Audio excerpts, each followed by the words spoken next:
Capricorn 15s, born 2244. Enter the Carousel. This is the time of renewal.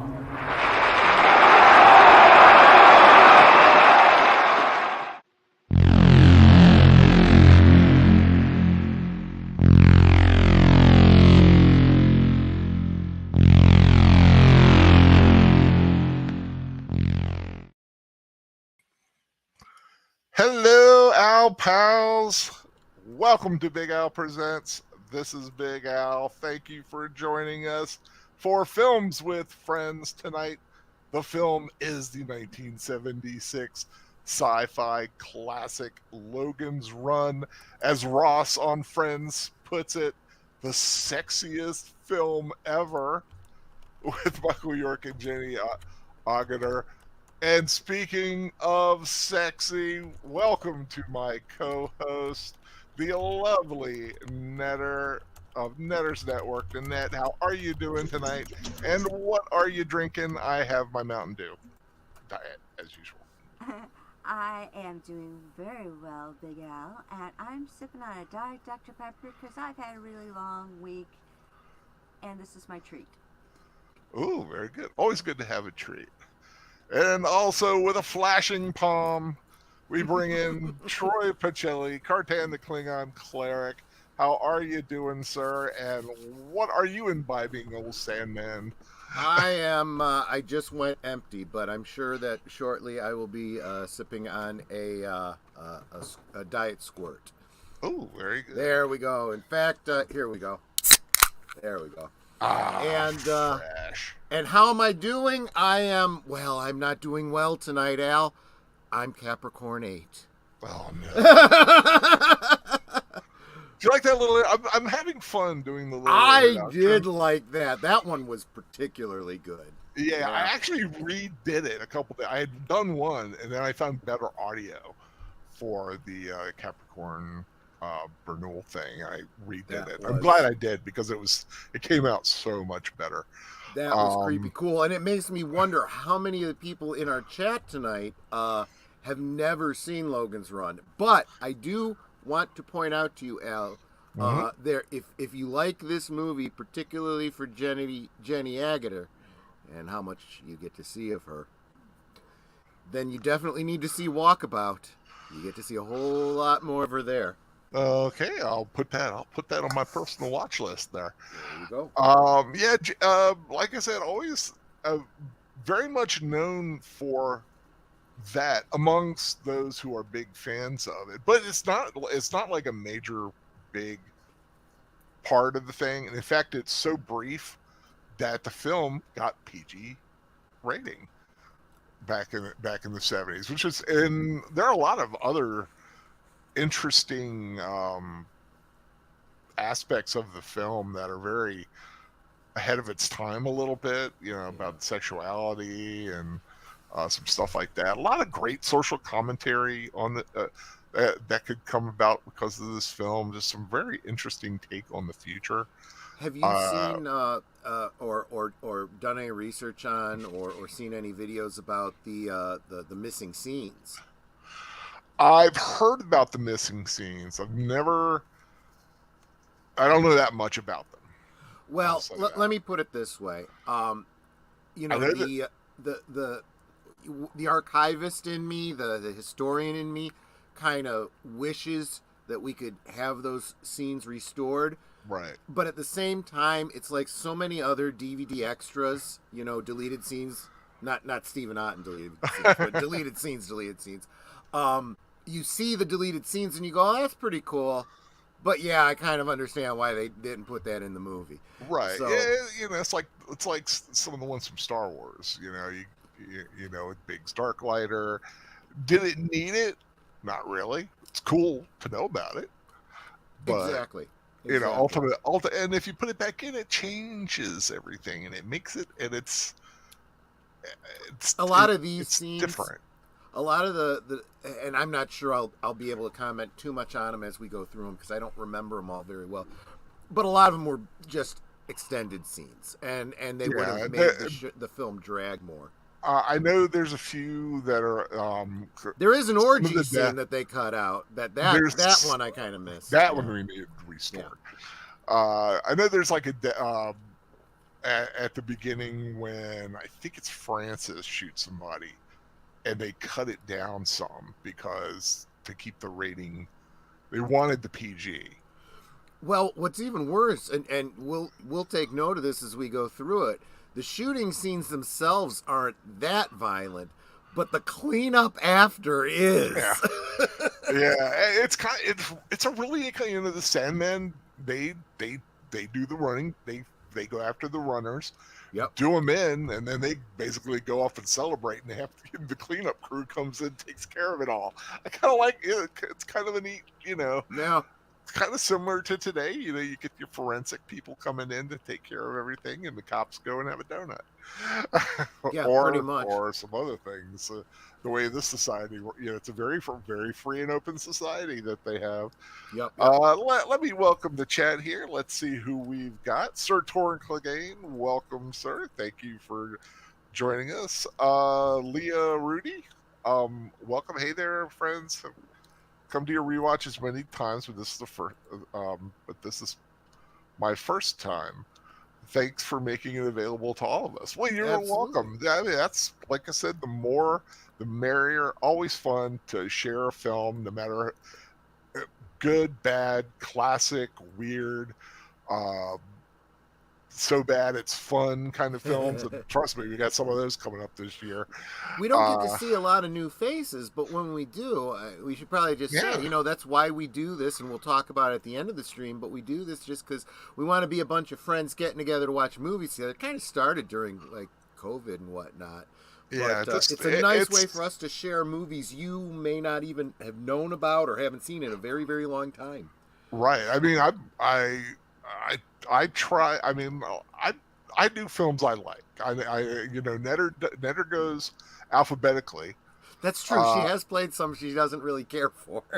And I do theme months, where I just whatever month it is, and I kind of create some kind of a theme for the month, and I try to use alliteration or some kind of tortured pun with the month, but I try to pick a film that I like, I want to share, and haven't seen in a while, which is this case for Logan's Run.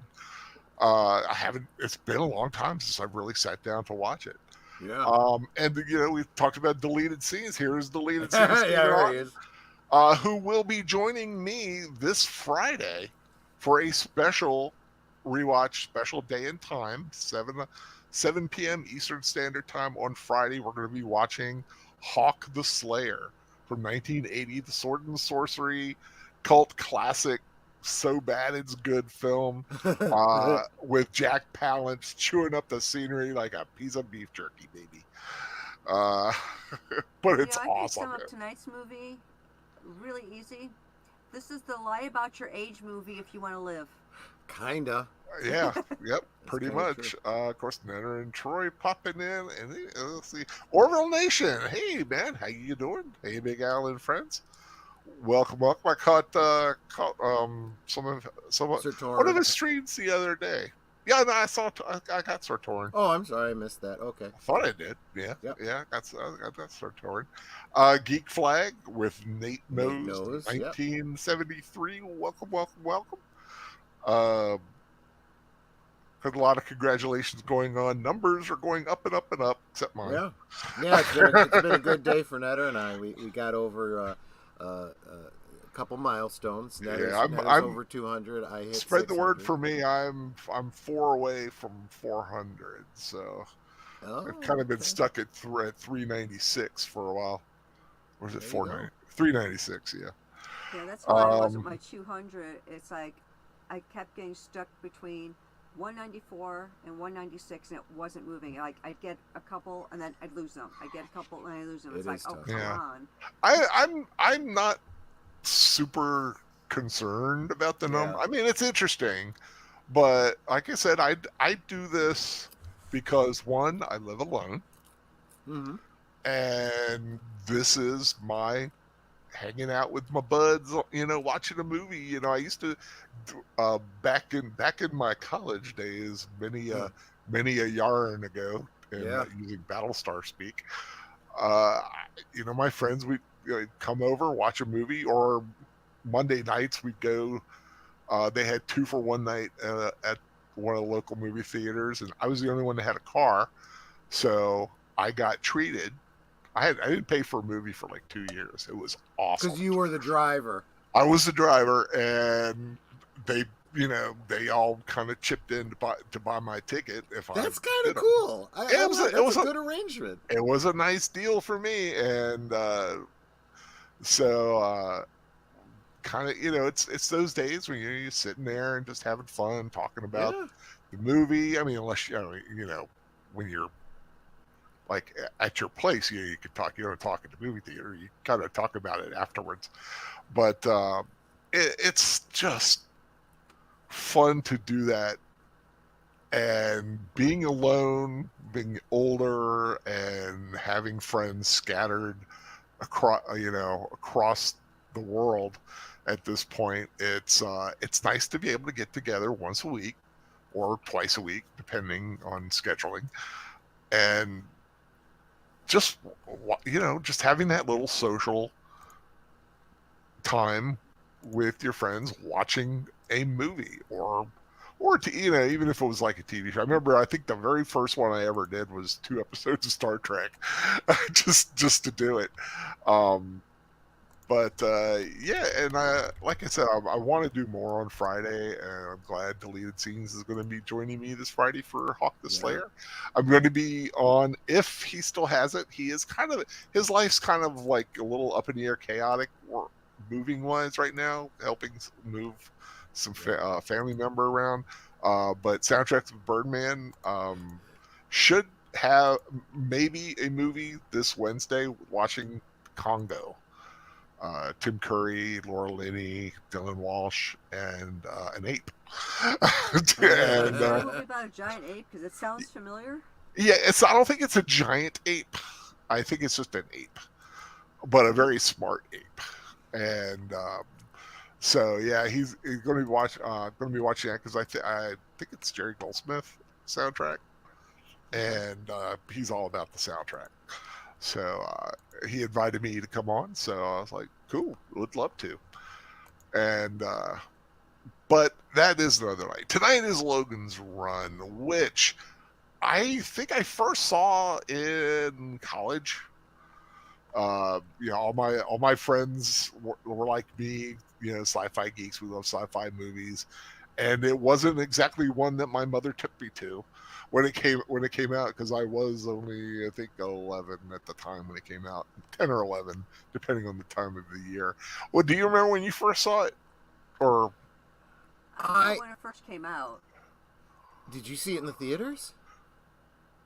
I think I did. Cool. I did not see it in theaters. Well, it came out in 73, so I was 2 years old. No, 76. Oh, 76. Yeah, Okay. every Saturday I would take my allowance and I would go to the movie theater and I'd watch a double feature.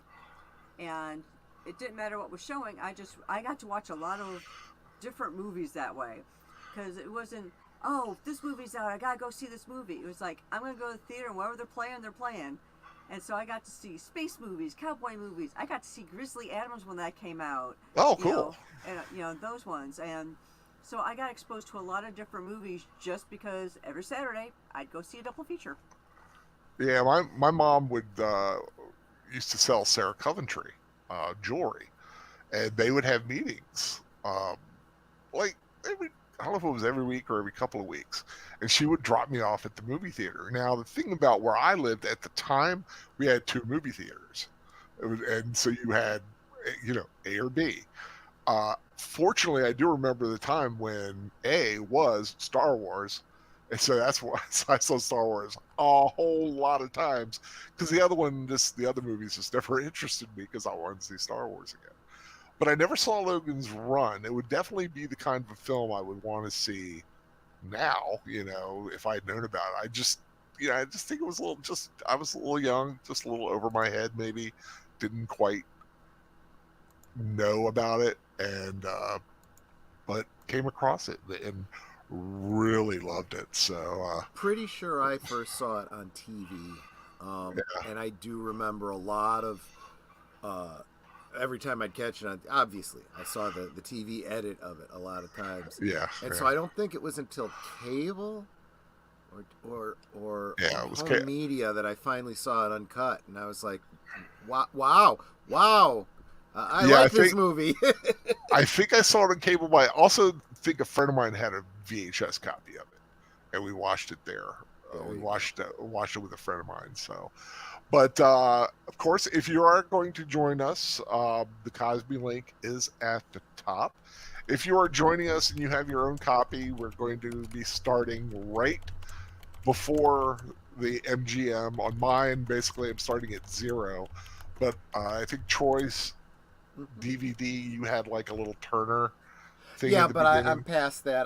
But he's passing on his. I'm queued up to just before the MGM. Yeah. So if you're watching on a DVD, just queue it up to just before the MGM logo starts. Let me get my screen Otherwise, sized. Right click on that Cosme link at the top of the chat, and you'll see it start when I start it. Yeah. Oh, Geek Flag's mentioning the TV series. I saw the Logan's Run TV series. Yes. First, it didn't know the movie until much later. Oh, yeah. So I have, you know how I always make my custom cases. So I have a custom 4-disc case that has the 3 discs of the series and the original movie. And, you know, I was telling you back in the green room how I was trying to get the movie ripped. And I said, Netter, can you grab me the DVD? And she grabs it. She's like, how long is this movie? This feels heavy. And I'm like, oh, there's a series. She goes, there's a series? I'm like, yeah, we're not going to watch the whole series. We're just watching the movie. Yeah, it was like 14. I think 14 episodes just didn't work. You know, Logan's Run. It's a nice little. It's a circular film. Begins, middles, and ends. Yeah. And you could extrapolate it afterwards, but it does have kind of a cool little. You know, it wraps itself up. Yeah. Evelyn Hampton has joined us. Welcome. Hey, getting ready to start the film. Like I said, Cosby link at the top if you want to join in. And but Evelyn has her own copy. I know she does. So Evelyn, we are watching from. I'm queued up to just before the MGM Lion starts to roar. So if you want to join us there, that would be the place. And of course, if anyone needs a timestamp throughout the movie, well, Netter can provide that for you. Well, I can't if I can get the movie started. I'm having an issue where I can't get the darn thing to load up now. I had it loaded up. I accidentally hit something on there, and now it's giving me an issue. Oh, yeah. Do you want me to wait a second? Yeah, let's give her a second because I'm pretty sure Evelyn needs a second too, since she's just joining us. Yeah, and of course, Evelyn will be joining us later this year, July, for a special presentation of Reptilicus. And I think you guys put it that far out so that I had time to emotionally prepare for this. Yeah. Although Evelyn's been trying to emotionally prepare me for it for years. You guys, you know, it's been brought up a lot, and I thought I'm pulling the trigger. Is this one of those movies that uses a real iguana with force? No, it's I believe it's stop motion. Stop motion. Yeah. Okay. I think it's I want to say Denmark. I think it's a Danish film, if I remember correctly.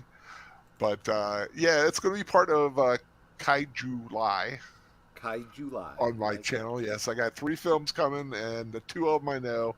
We're going to be watching Cloverfield on early in the month, Reptilicus, and then a film to be named later because I haven't figured it out yet. That's fair. I have a few ideas, just not sure which way I want to go. A lot of great ones. But okay. I'll tell you what, I'd be happy with the more obscure the better, because I feel like that's a genre of film that I saw a really cool one the other night. A Swedish film called Ragnarok. Okay. It has a big giant serpent in it. That's not really a kaiju film, but I mean it could slip in a giant monster category. But really cool. But it's a lot of reading. What is it? Is that what's it called? Jodelheim or something like that? The world snake or something like that? Um, I forget what exactly. Or just the Midgard serpent. I mean, I know that. Oh, okay. But that's kind of what this was kind of based on. But it's called Ragnarok, and it's a little archaeology, but it's a really good film. And like I said, it's not dubbed. It's subtitles. It's in Danish. That's but always better. it's a good film. I really enjoyed it. I watched it because I just happened to see this thing. I'm like, what is this? And then I saw a giant snake. I saw a giant monster, and I'm like, hey, I'm in. Click. I literally clicked it within like 30 seconds. Yep. Okay. Okay. Already. Okay, Ready? we're good. Okay. In 3, 2, 1, go. Time for Logan to run. Rawr. Rawr. Always nice to see Leo. Sometime in the 23rd century, the survivors of a war, overpopulation, and pollution are living in the Great Dome City, sealed away from the forgotten world outside. Here in an ecologically balanced world, mankind lives only for pleasure, freed by the servo mechanisms which provide everything. There's just one catch. Life must end when you're 30 and Carousel. I couldn't finish it. If you notice, Carousel had 2 R's. Oh, I didn't notice that. I don't think that was a typo. I think it's just. Do you think that was intentional? I think This it's was based on a novel, wasn't it? Yeah. No. Let me. Who was the author? Deleted scene said, "Quick, call Andre," because I guess this is one of his favorite films. No, probably because we were talking about the Swedish and the Scandinavian films. Yeah. William F. Nolan's. So look at these miniatures. This is pretty damn amazing. I really like this. And I'll tell you what, the first time I saw Blake 7 made me think of this. The domed cities and so forth. They just had Farrah Fawcett Majors, another lovely lady. It actually was the lead actor. Hold on a sec. Michael York. Thank you. I couldn't get something else out of my head. He saw Farrah Fawcett and suggested her to the producers, and they cast her. Yeah. But yeah, you can tell they're miniatures, but it's still cool. Yeah. Well, this one too. I mean, this is amazing. Yeah, the film won a special Academy Award. There was no Academy Award category for special effects that year. Uh-huh. They gave special awards to this film and to King Kong, I believe. That's right. That was 76 as well. Yep. Look at that. Look at those little trams inside the acrylic rod. I mean, it's so intricate. Yeah. Geek Flag, what Nate says, the movie is coming through loud and clear, but they can hardly hear us. Oh.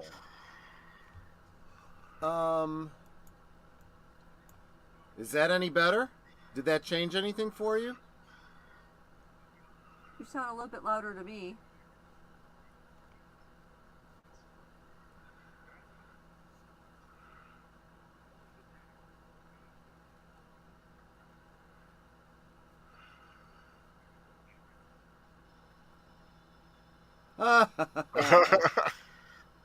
That didn't change anything. Okay, I don't know how else to affect the volume on this.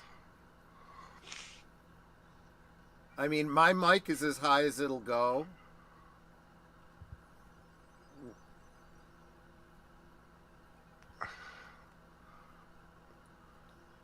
Yeah, do we come through on Cosme, or like can they watch both? I mean, I just was wondering. I don't know how it works. I mean, that might be the other thing too. I mean, you might have 2 different volume settings for 2 different windows. Yeah, because my media player has a different volume than YouTube for me.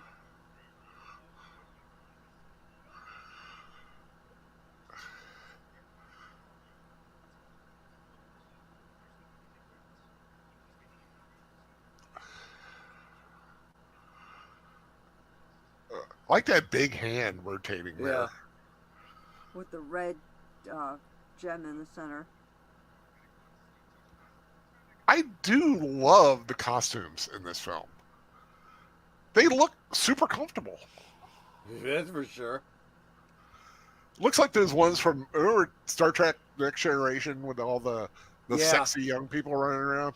Where they ran everywhere they went. Yeah, and Wesley like fell into the flowers and almost got Right. killed.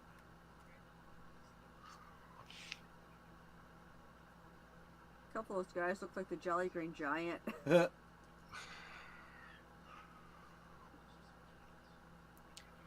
I do know the little hand, the crystals on their hands are color coded to how old they are. Yeah. They go through a cycle. And also their clothes correspond to their color as well. So Torrance said the costumes look like they all escaped from the chorus line of Jesus Christ Superstar. Yeah.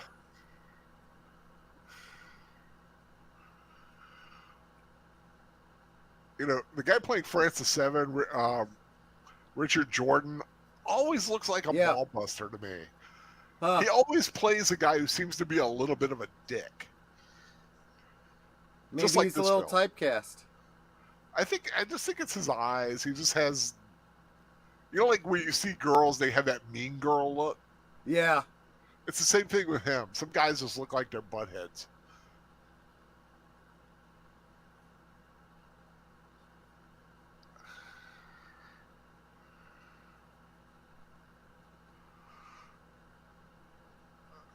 And they try to It's make like it any sound society, so pleasant. they like their spectacles.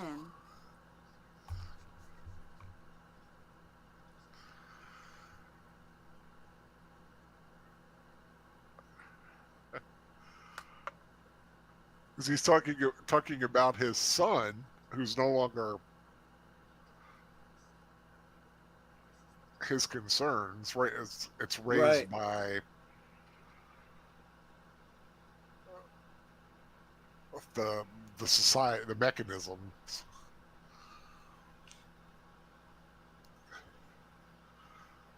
Now, I know in the book this happened when you turned 21. But they upped it to 30 in the movie because of the casting. It just made it easier to cast the movie.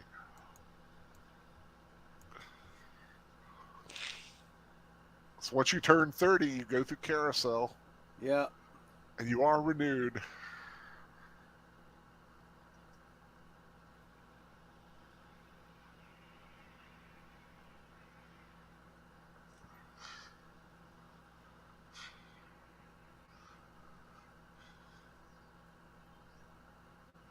Well, this is your ticket out of Krypton.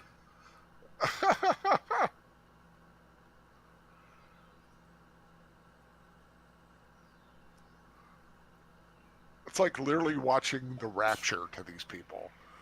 Oh, they're going to be reborn, you know, and life is great.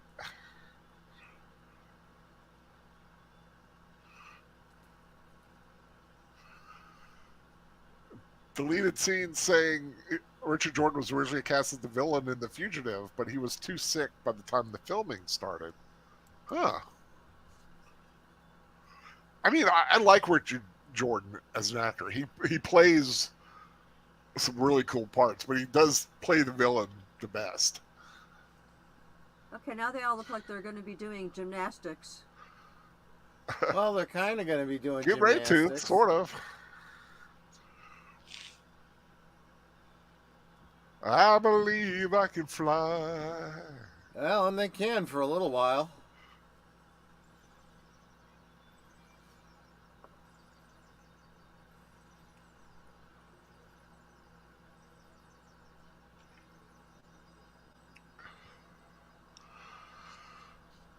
I mean, we know it's all on wires and everything, but to get that many people in that close of a vicinity doing all that, yeah, that's logistically tough. Well, my understanding was that some of them actually got hurt doing this. There was some mishaps. Satorka again. I'd like to believe this is how the Marshall Applewhites believe the whole Hale-Bopp Comet thing would end. Renewal. It's like they're doing skeet shooting.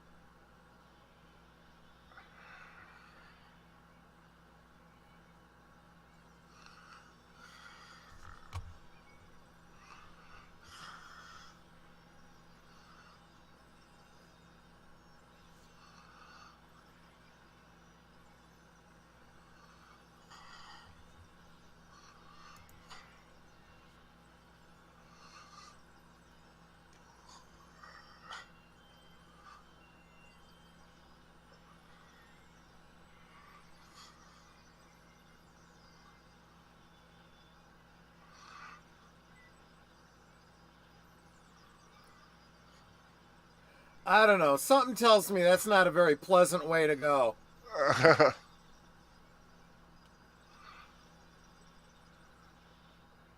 I mean, you know, you see the explosion, you're like wondering exactly what is happening. Yeah. Like, is it a plasma thing, or is it explosive?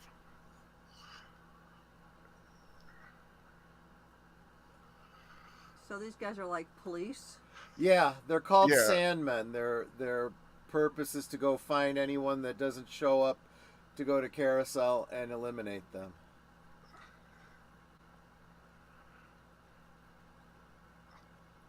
I like the name concept of Sandman. Yeah. Put you to sleep. Yep. Yeah, and they have aim as bad as stormtroopers.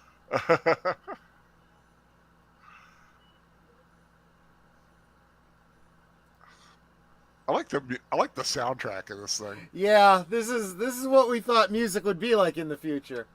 I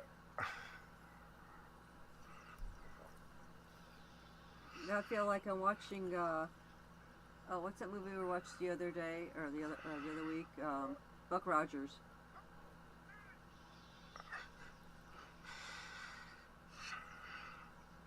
I like they're almost sadistic about it. They take a little bit of pleasure in chasing this guy. Yeah, like sadistic pleasure.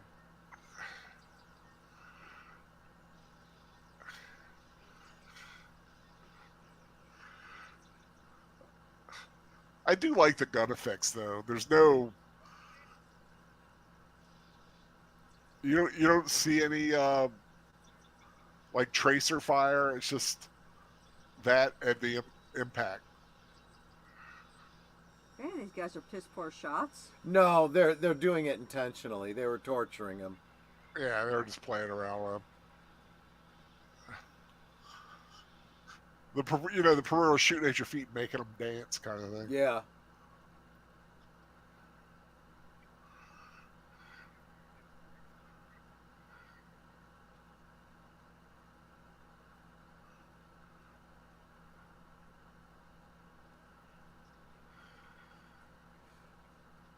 I mean, the picture looked like Chevy Chase.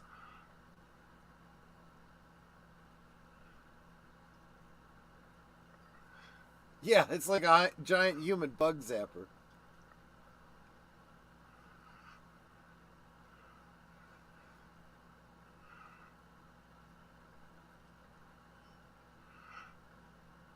So since he killed him, he gets to rob him? I guess.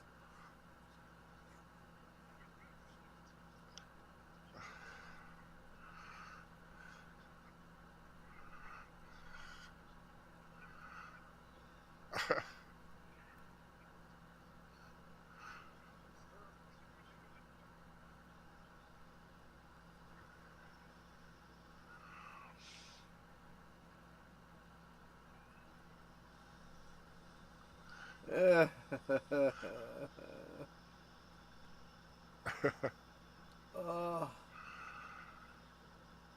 Liquefy. ew.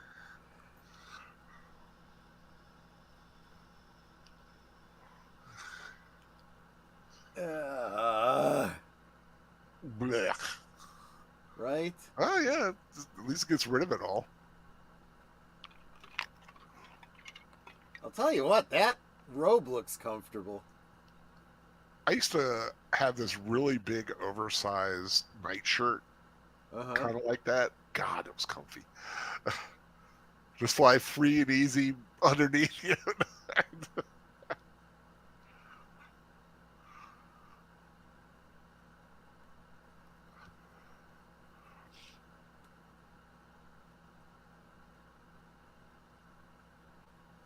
Yeah, no, not my flavor.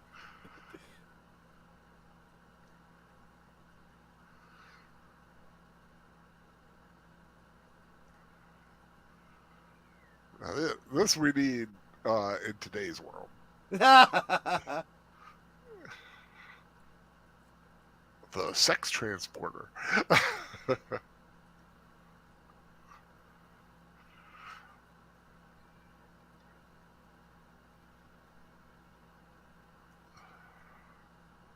Yeah, that's a heck of an outfit she's not really wearing. Yep.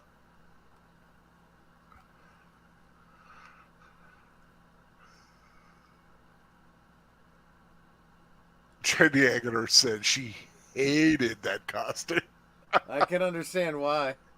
And she doesn't do conventions because she doesn't want people like dressed like her coming up to her. Oh gosh, It's yeah. just good. She's just like, I can't believe people dress like that.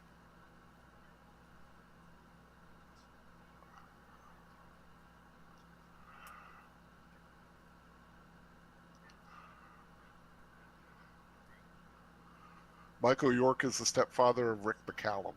Huh.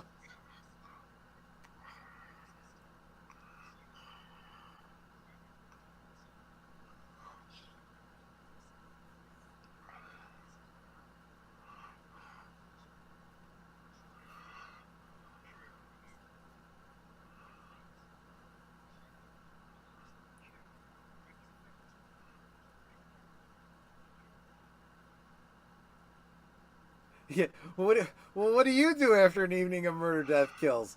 Hookers all around. All right.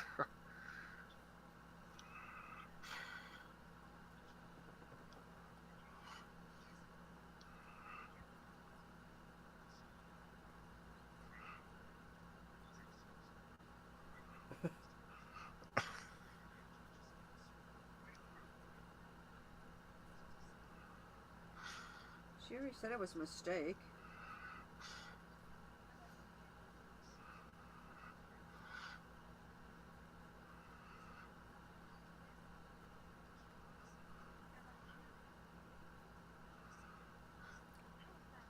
No worries, Connie. Glad you're here. Hi, Connie.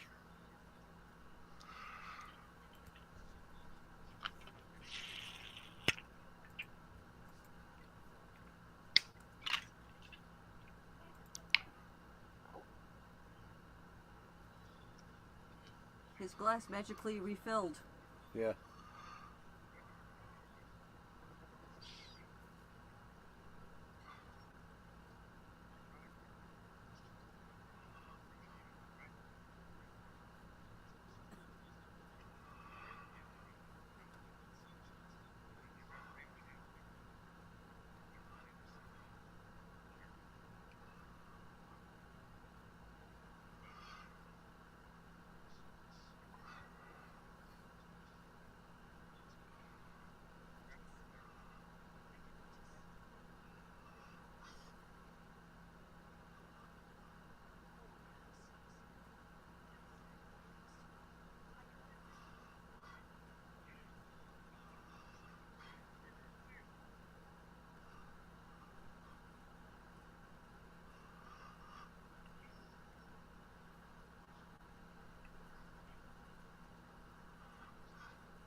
He is kind of charming in a Yeah. off-putting way.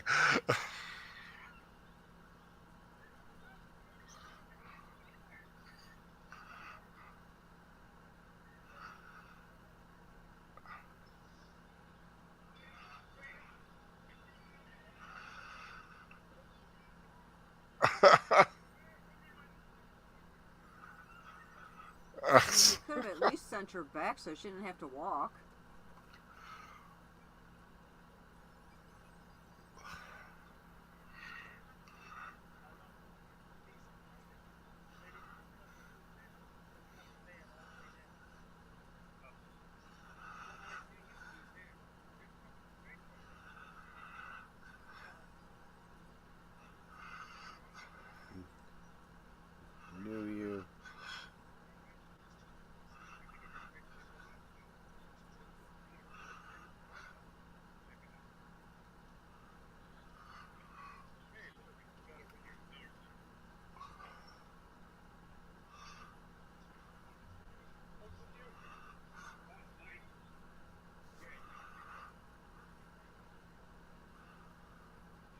I mean, I really love these sets and these wild computers that they got.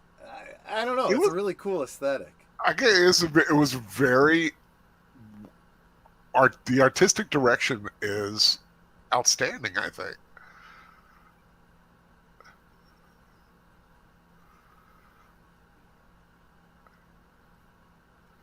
And it doesn't look that's the word I'm looking for. It doesn't look dated. Yeah.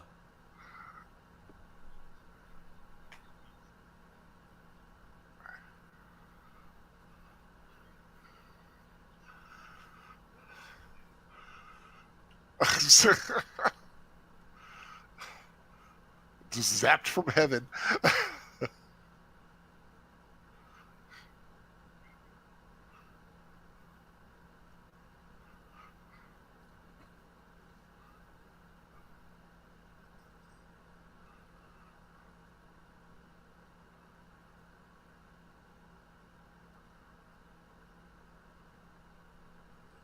Identify Logan 5.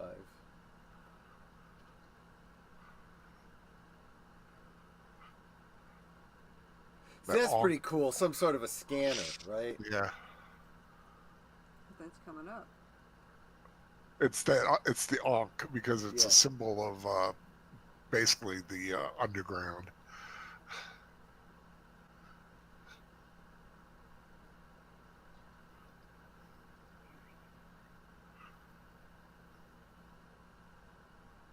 I like the way he looked down like that because when Francis identified, he did it right on that little cone. Yeah. So he's like, that's the normal way he would identify. Yeah, but he knows something's different here. Yeah.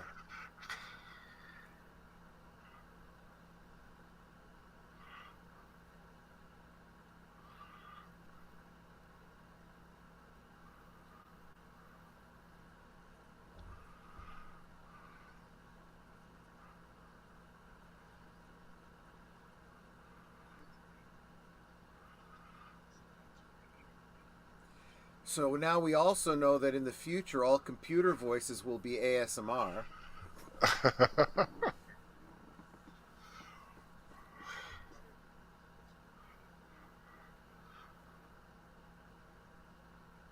I kind of wish all computers sounded like Majel Barrett. Yeah, right?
His entire life is getting shaken. Yeah, his entire life just got put in a blender.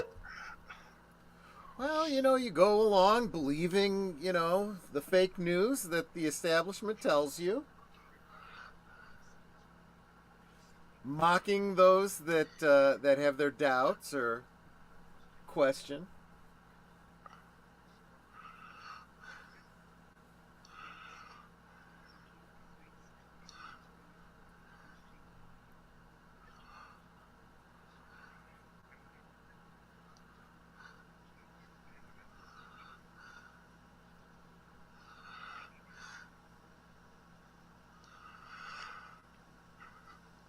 they do him wrong so Yeah, bad. this is cold.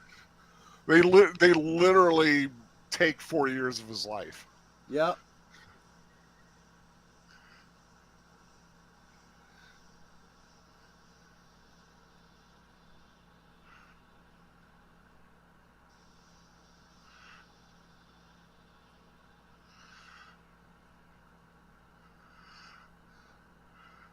You should have let Francis take all the stuff off the guy.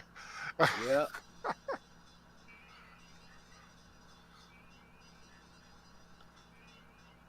And this is why it's called Logan's Run, because he has to Yep. go on the run.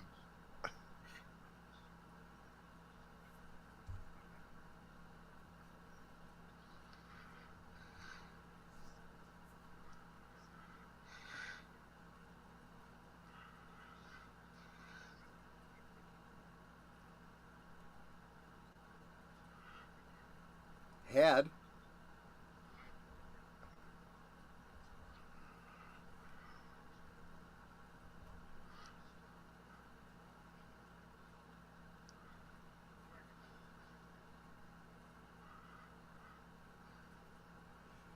That's cold. I know. What do you, I mean, and it's if it had just said yes, he'd have felt better, and he probably would have done the job as he needed to do it.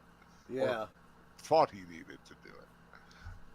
But now he's like, his entire world is upside down, and Yep. he's basically a walking dead man.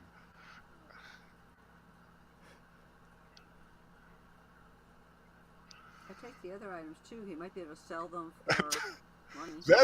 That's a good one. That's a good one. Deleted scenes. Procedure created by Count Tyrone Rugen. Do you get that reference? No. Princess Bride, Count Rugen. Oh, I was just sucked away sucking 4 your years life. of your life. Yeah. Yeah.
I have to talk to you, but you're underwater and can't hear me. He's such a dickish friend too. Yeah, he is. But then again, you get the impression this whole society is geared towards nobody really caring about anyone.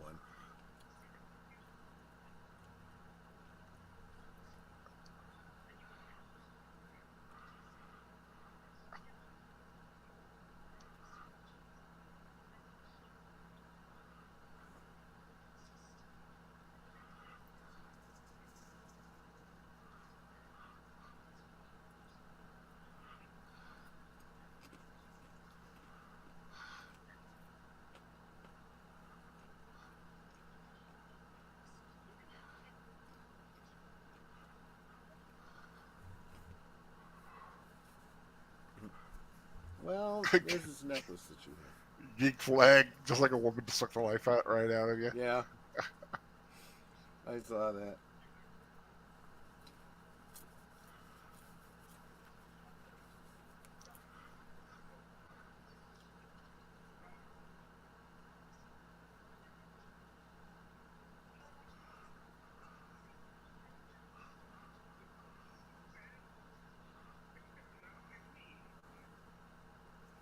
That seems pretty hypocritical.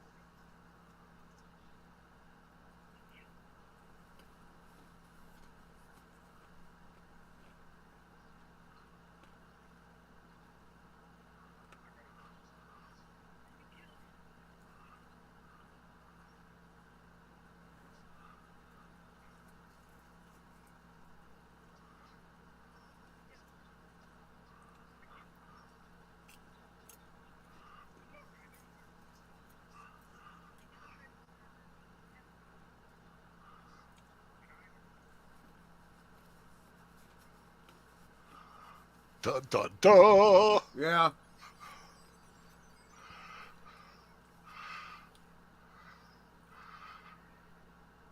It would really be cool to have like a little miniature set like that in your Right? living room. The little monorail thing going around in a tube, and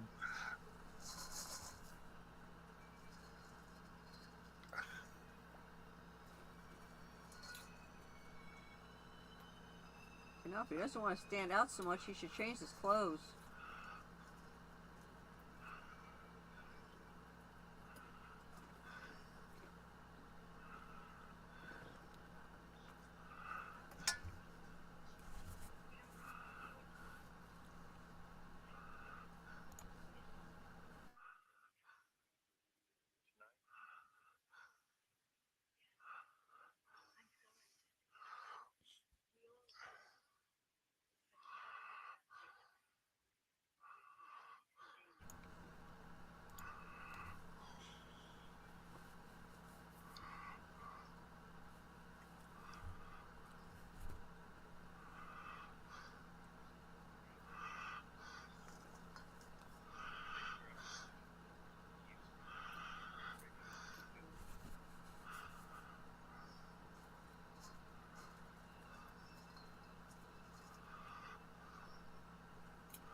Do you have any idea where this was filmed? I think some of it was filmed in like in Dallas. Let me see here. Da, da, da, da.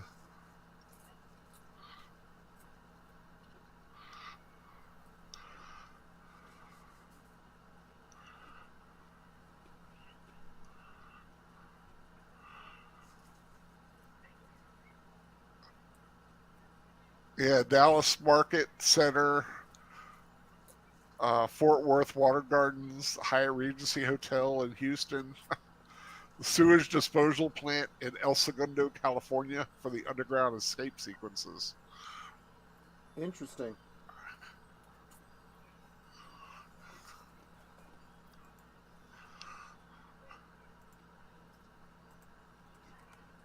Hi, Melissa Harris. Welcome. Anyone who doesn't know, got a Cosby link at the top to join us in our watching.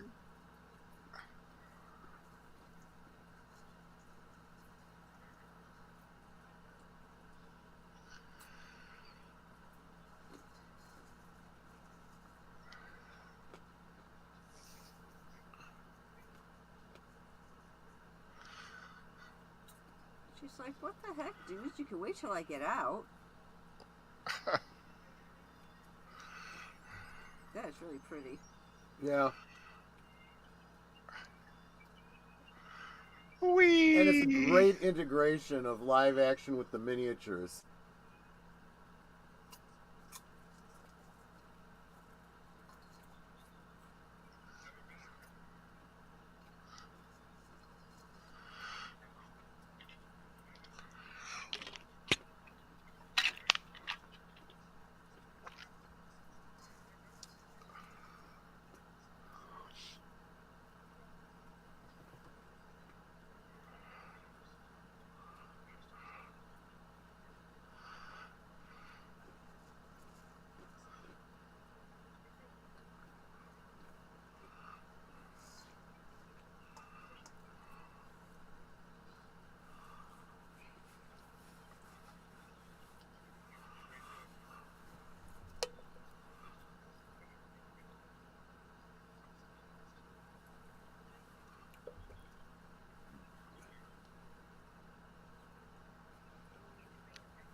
I guess this is the Detroit and Chicago aspect of their paradise.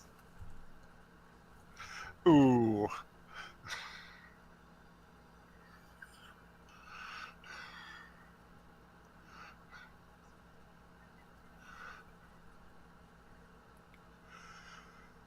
Even Utopia has its bad part of town.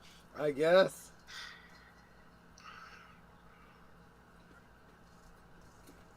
It looks like the mall.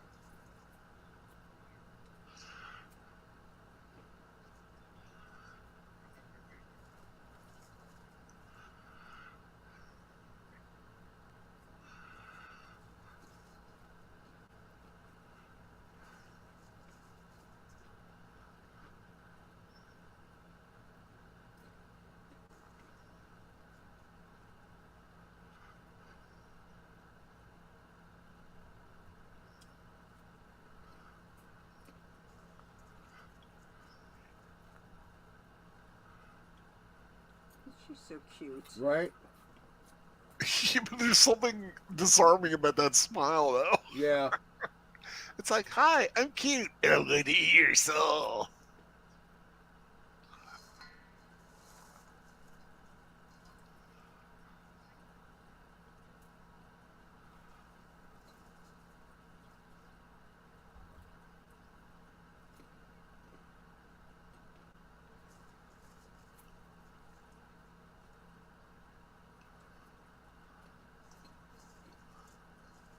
She took her bracelet. Yeah, Geek Flags about the miniature designs won a special Oscar for special effects in '76. Yeah, I don't know why they didn't. Guess they didn't have enough movies that really were distinguished to have have the category. They just handed out a couple special awards for special work.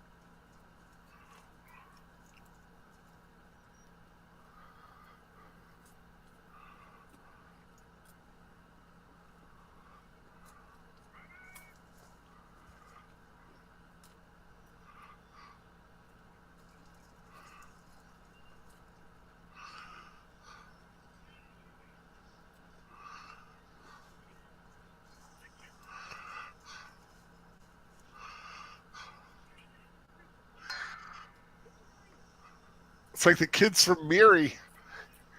Nah, Yeah. nah, nah, nah, nah, nah. Right.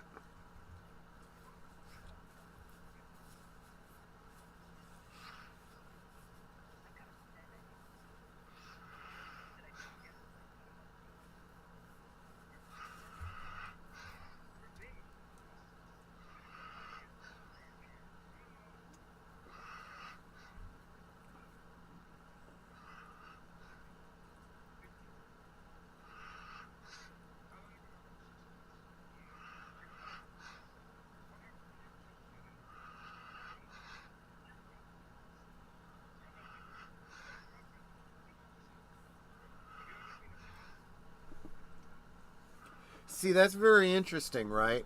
Because he's living in this community of kids that are treating aging the same way that the adults do. Yep.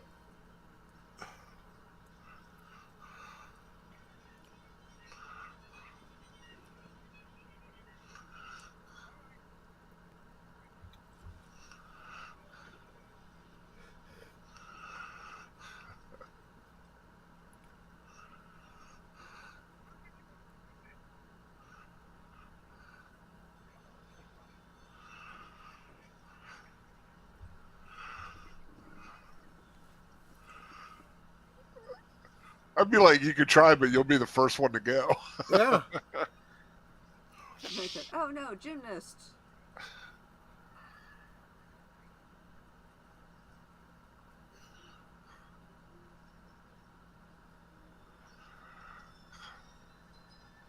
Okay, little lost boy there doesn't have a gem in his hand.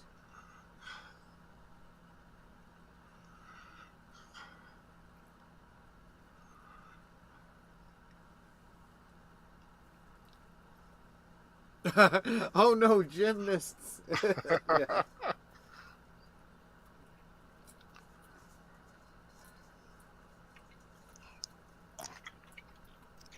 Oh, so this is what happens when the Jets and the Sharks never stop feuding.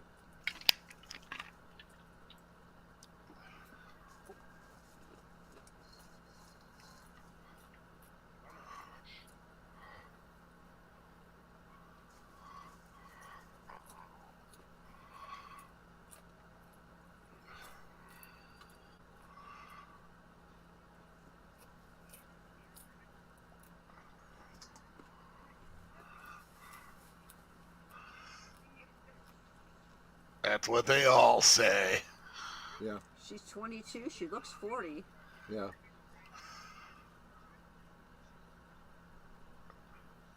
Little piece of trivia: the woman playing the runner there is the voice of the computer. Oh, okay. Yeah, the actress is Laura Lindsay.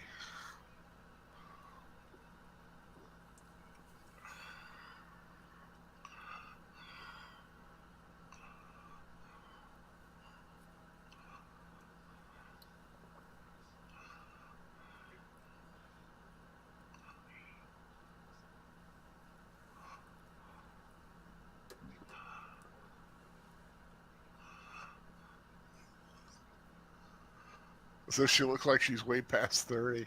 There are a few people in this that do look older than they should, maybe. Yeah. But She that's, looks like she's 40. But keep in mind too, that could also be a conscious decision. Yeah.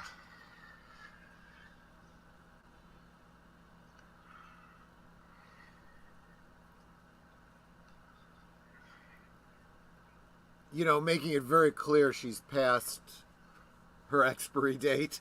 Expiration date, yeah.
Whee!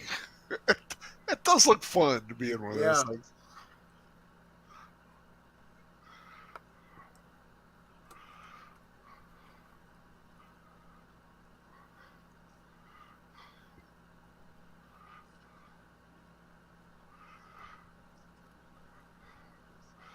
The lovely Farrah Fawcett. At that time, Majors. Yeah.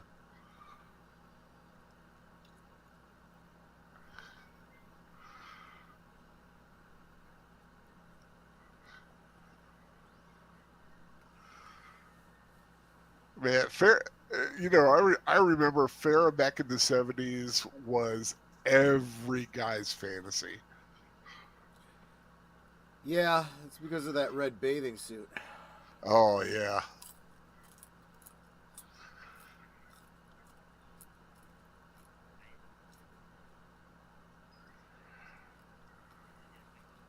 That's creepy.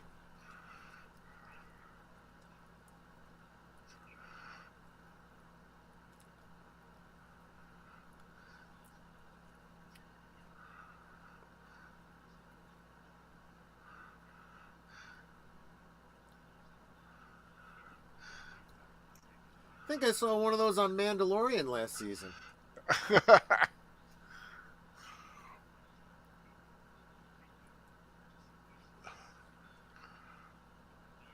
That's right. That starts this week, too. March the 1st. Someone give that little gremlin some chicky nuggies already. He can get his own now.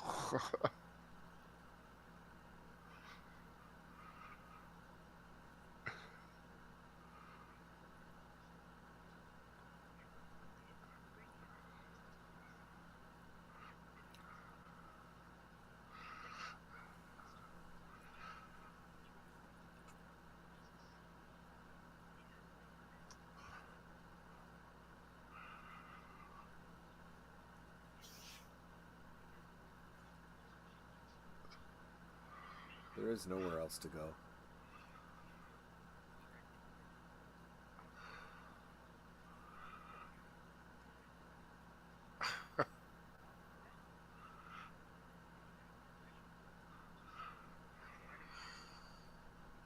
Now,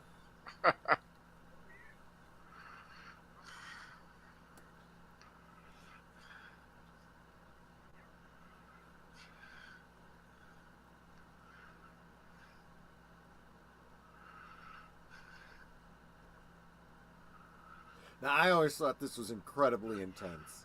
Yeah. And I feel like there's meant to be a certain amount of schadenfreude here.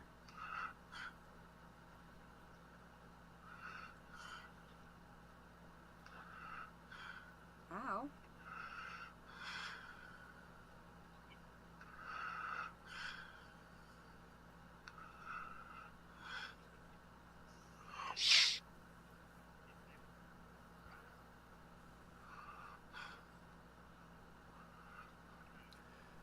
Uh-oh. Shifty eyes. Can't be good. Yeah.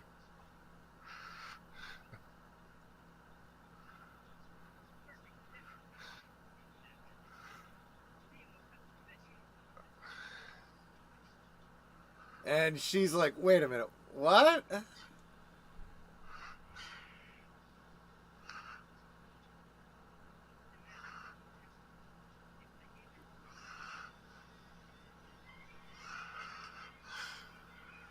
Why is the pillow bleeding?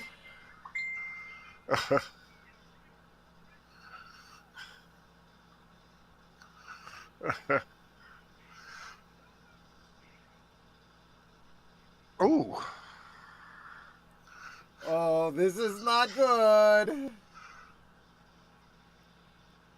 Ooh. Ugh. Oh, slicey dicey. Ow. Yep.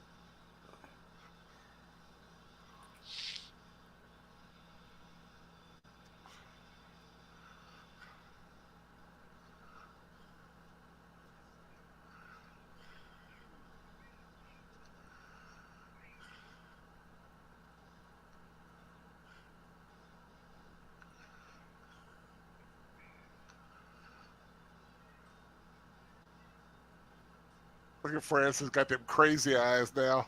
Yeah. So there's this sadism, right? We saw it with both Francis and Logan when they were hunting the runner, and then we saw it here with the surgeon too. Yeah. It was like he was like, oh yeah, okay, and then he took pleasure in the fact that he was going to be causing pain.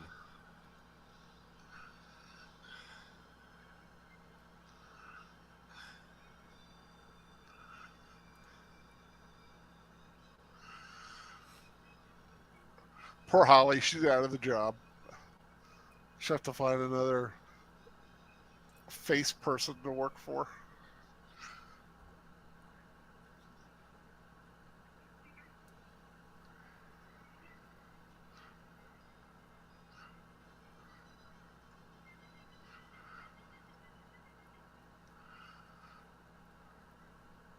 So my contention here is that this is a society of sociopaths. Nobody has any feeling for anyone else. It's pure hedonism, pure selfishness, no empathy of any kind. Because the systems that run society have given them their every wish and desire. Exactly.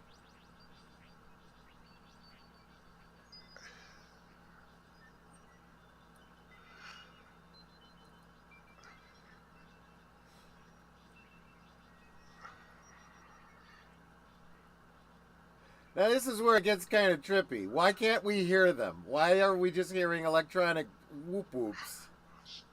Why is everything going in slow motion? Because it's the 70s, babe. Because it's the 70s, and there was probably a specific drug I was supposed to take at some point.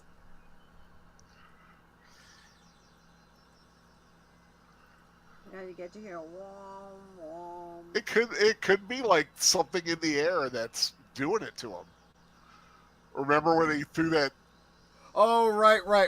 Yeah, it could just be the drugs in the air. So that was a whole lot of naked. Still is. Waka chicka bow wow. Right?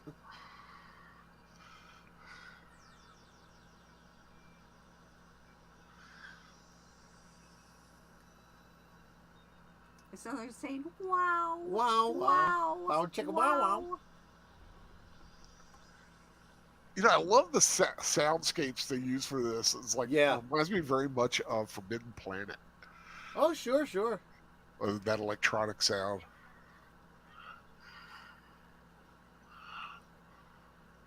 It's Harvey Weinstein's sauna. Yeah, exactly.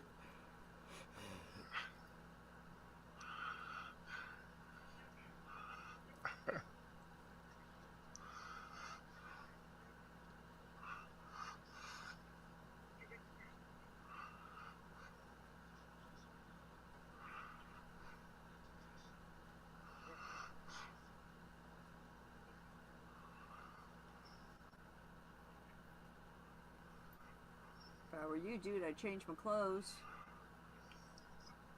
Yeah, that was something else I didn't understand. All this time, why doesn't he put on, one of those, dresses that everyone's wearing? Well, has he really had a chance? Yeah, probably good point, yeah.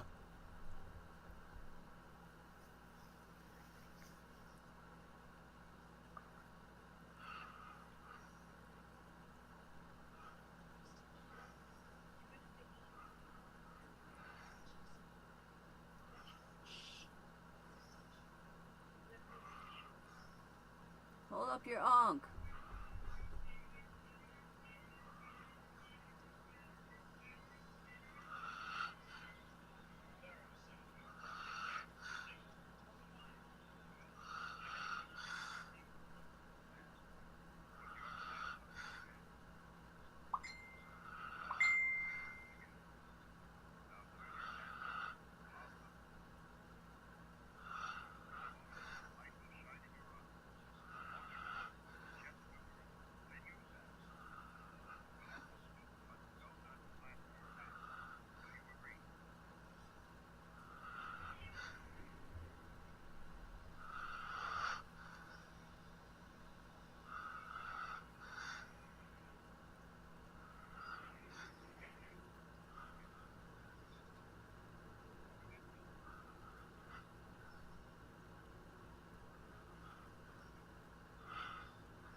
And those are like, what, empty caulk guns or something?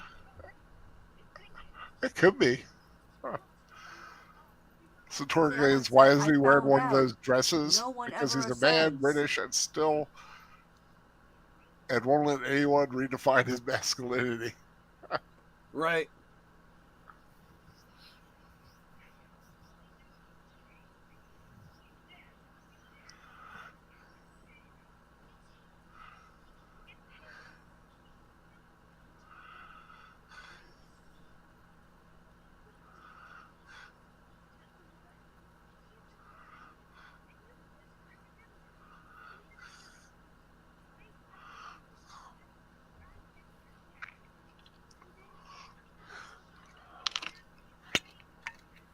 Yeah, there's some very important details missing from that story.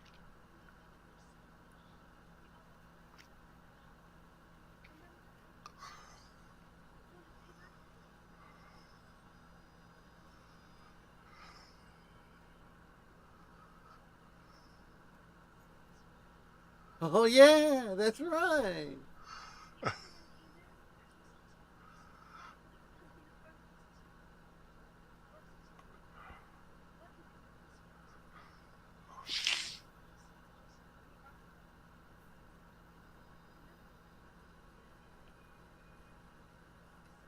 Oh, yes. You think that's the kind of thing one would remember? She's having a blonde moment, Troy. Come on, you know. She's not very bright. I mean, she's giving all blondes a bad name. Yeah, it was the 70s. That was her role. Considering she quit Charlie's Angels because she didn't like how they were portraying the angel girls. Yeah, that's what she said. Her real reason was she thought she was going on to bigger and better things. Okay, Sir Torin. But basically it's the same outfit, they just wear some tights underneath. That's very masculine.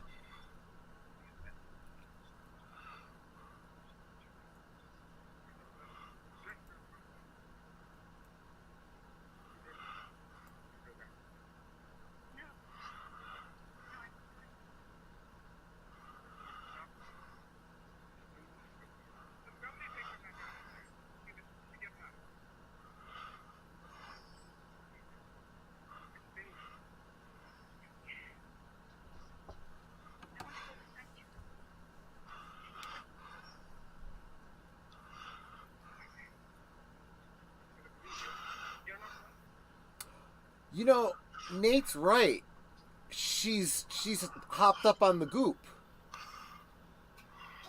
It's not that she's dumb, she's just high. Yeah. All these times I've seen this movie, I never made that connection. Good one, Nate. And she dead.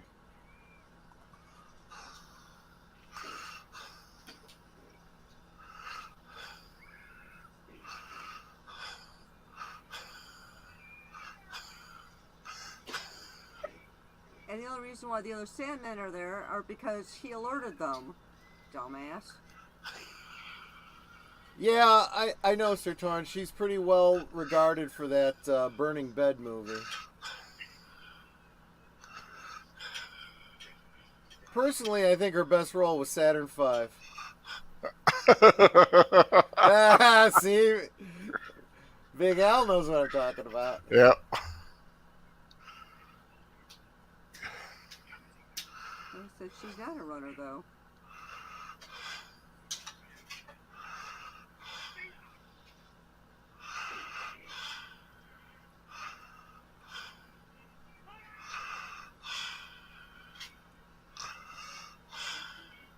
And Francis basically becomes like Captain Ahab, you know? Yeah. Or Khan Noonien Singh. And I'm glad she got some good running scenes.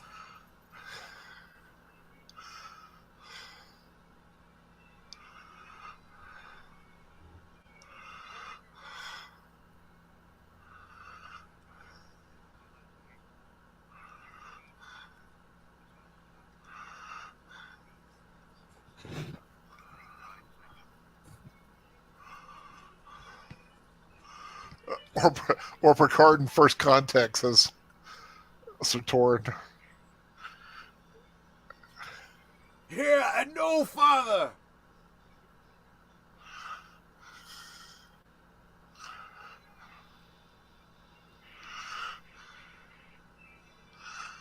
Bye-bye.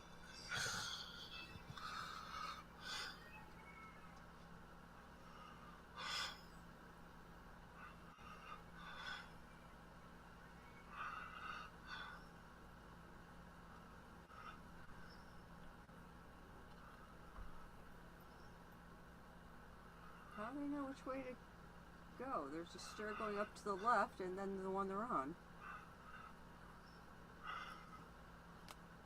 Sometimes you just gotta follow your nose. I'll tell you, it's like one of those open world RPGs, you know? It's like, well, you try different things, and when you find things along the way, you pick them up because you might need it later.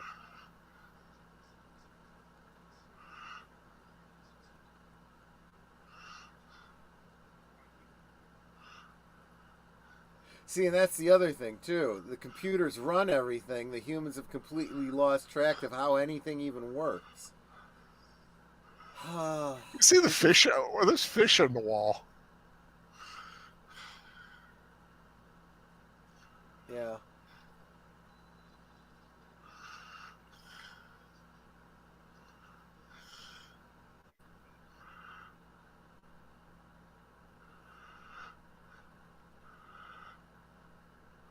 see the walls. Yeah, you're right.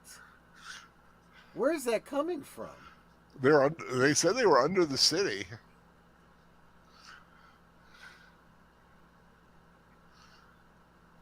So there must be fish tanks there.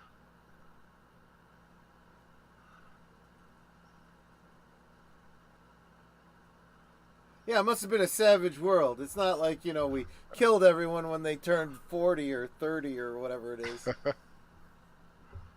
Well, at least we didn't used to.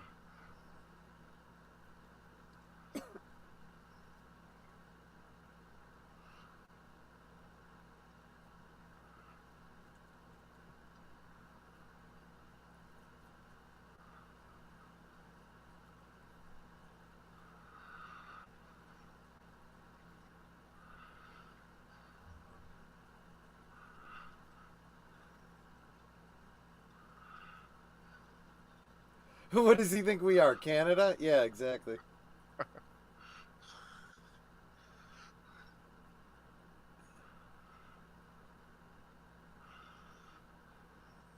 Okay, did I miss something? How did they get wet? I was wondering to see this. Like, her hair is like wet all of a sudden. So is his. Maybe it was like okay, dripping or his not as much as hers. Is it just from what's dripping on them right now? Maybe. Could be.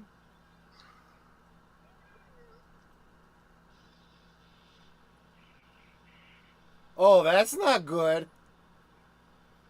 Well, now they're really wet. Well, they're definitely wet now. Yeah.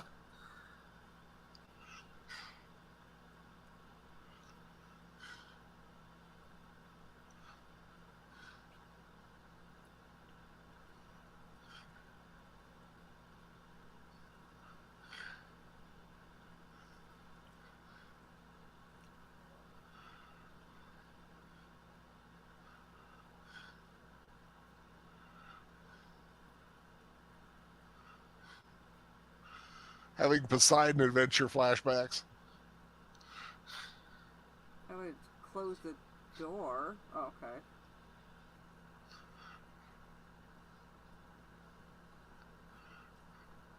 Okay, now I see why they're wet. Yeah, there's no doubt about it.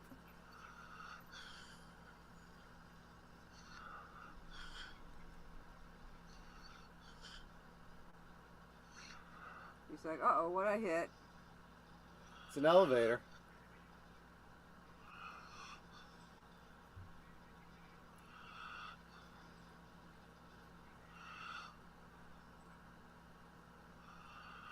That's why they filmed the scene first. Yeah, that's not the kind of scene on their budget they could do in a lot of takes. They had to get it right the first time.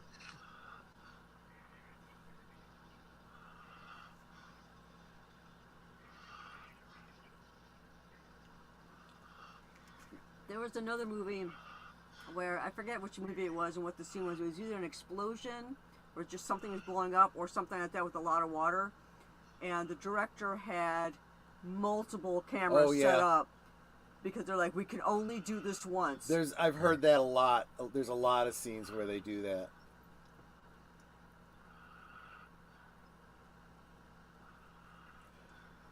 And now we've reached the winter level. And of course they're sopping wet, so they're cold. I'm Mr. Cold Miser. I'm Mr. Freeze. It's a snow miser. Whatever. I have to guess that they've never seen anything cold before. Not like this, probably. Yeah, this would be a good video game. So any of y'all out there working on Unreal Engine, get on that. I'd play that game. I wonder if there ever was like a Logan's Run, like arcade game, like a little 8-bit kind of thing. No idea. Let me look. Yes, take your clothes off. Yes.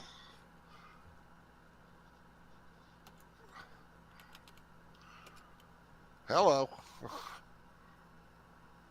Bruce afraid of the dark. Yup. So is her bum. If she takes off everything, he just takes off his shirt. Oh, I guess he did take off his pants, but he wasn't a minute ago.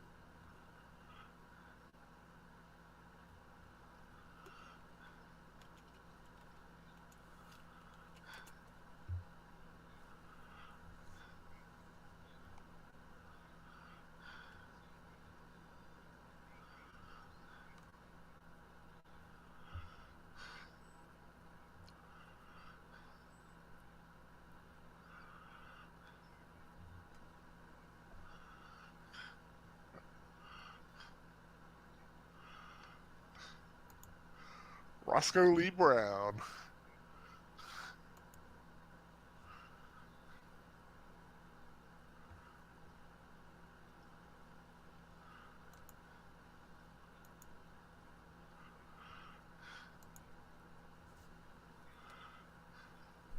Jor-El? Kal-El, is that you? I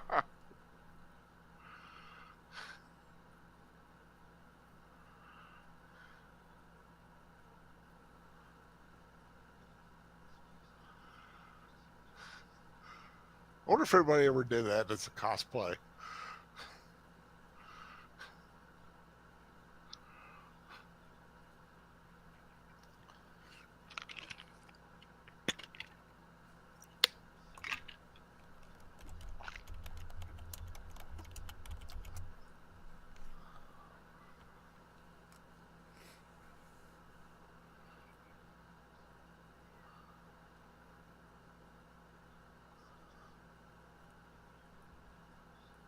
You recognize that voice? Yeah, Roscoe Lee Brown. I mentioned Oh, it. yeah, you know. Okay.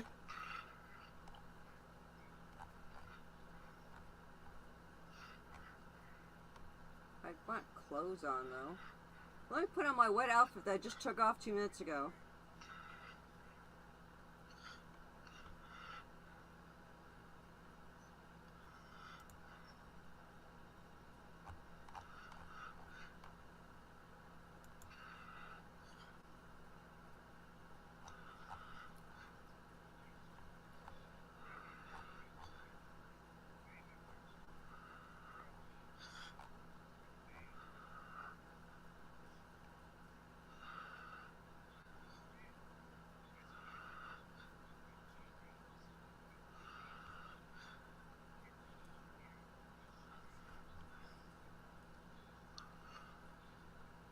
It's a wall of Han Solos this morning. It's a target Yeah, day. exactly.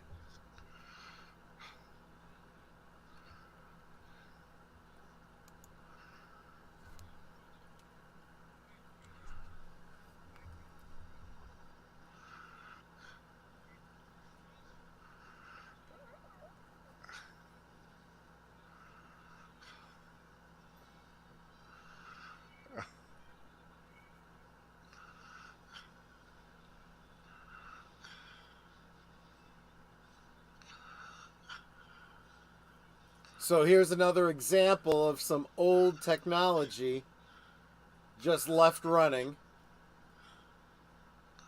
Artificial intelligence that just continues to carry out its programming.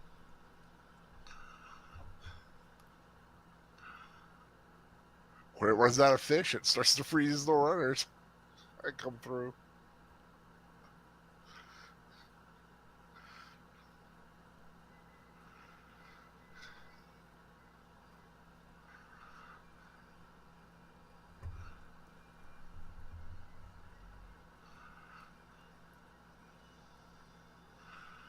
It's the sun. Here comes the sun. Doo-doo-doo. Well, yeah, they never would have seen the sun before. Yeah, they're living in a dome city where everything's regulated, light, temperature.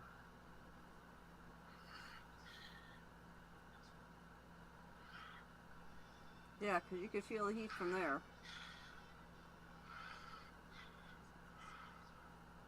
Well, he would feel the radiation of the heat. Sure.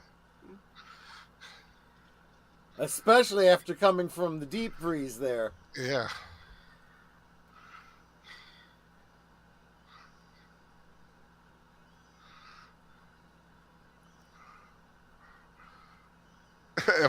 Evelyn Green, Frozen Soylent Green. Or Evelyn Yep. Hamptons. I say Evelyn Green.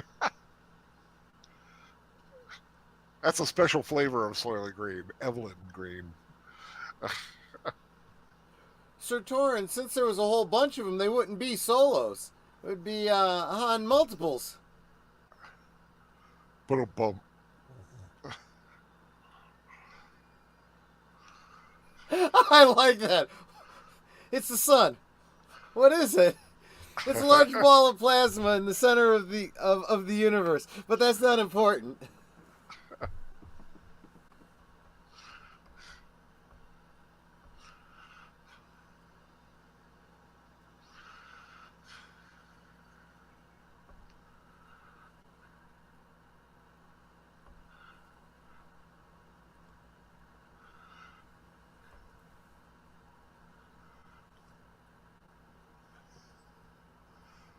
Well, just imagine that being in that plastic bubble your entire life, Yeah, and then suddenly you're outside nature. yeah.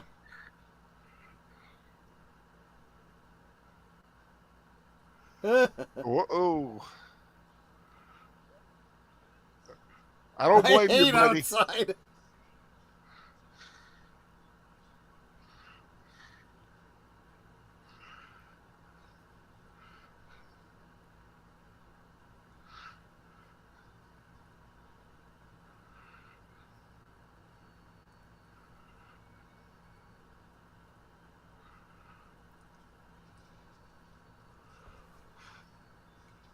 And he ran all night and day. And she's a whiny little thing.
You know, ever since he did order her up, he has kind of been rather tender with her. Yeah.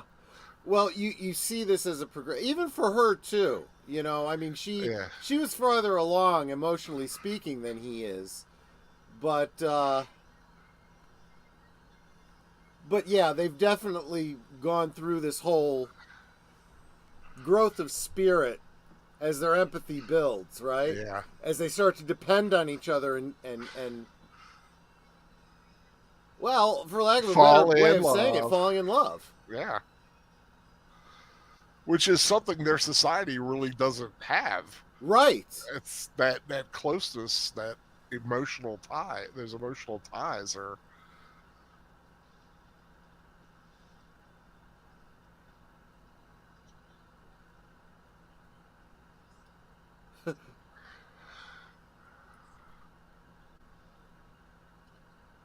We've been renewed.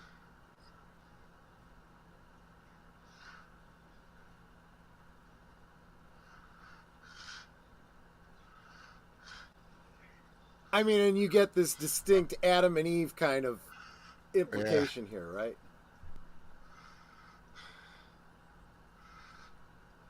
I mean, here they are, both naked. Their crystals are literally reset like the baby at the beginning. This is a definite baptism sort of analogy.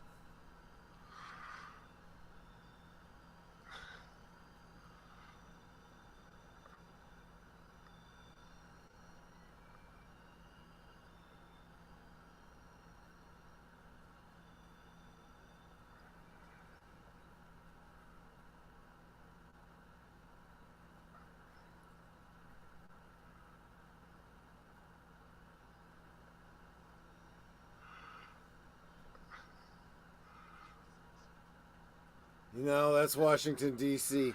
You'll never find a more wretched hive of scum and villainy. We must be cautious. Yeah.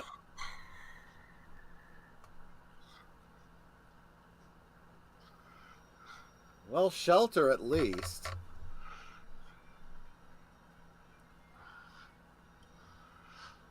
The bogs of the Potomac. And you know for sure that society's completely collapsed because there's no DC police coming down to bring federal charges on them for disturbing the wetlands.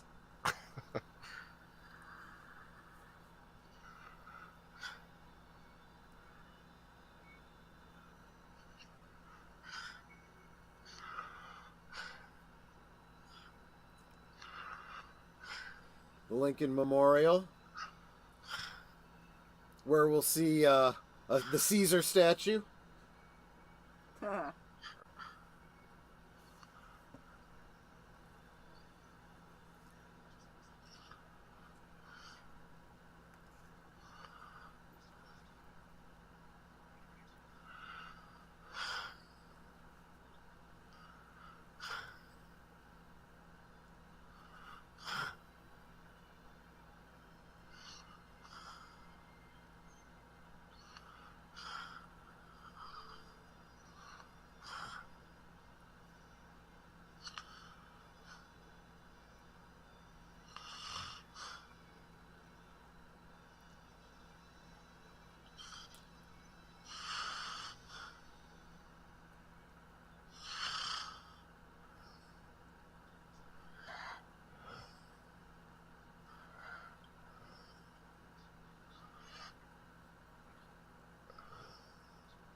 I suppose.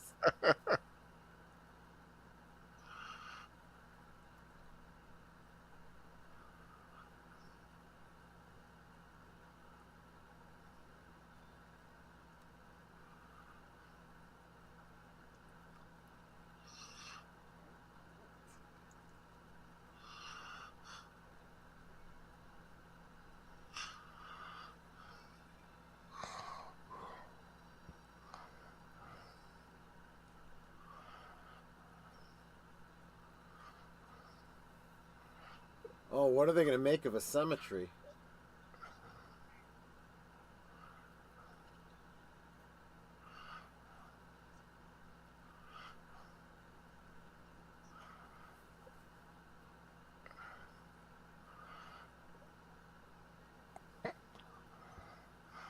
See, in a society that's dumped all the proper nomenclature, you don't know what anything is anymore. Yeah. Yeah, because by the time this would have happened, hell, you can't even define a woman. Beloved breeding partner.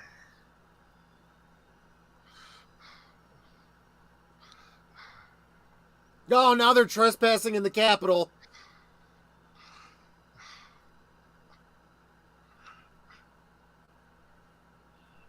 Where's the Capitol Police?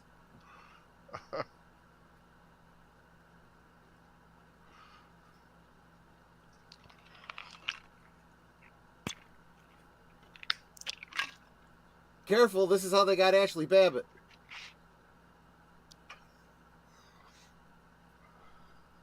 You don't have your gun no more. Yeah, that's right.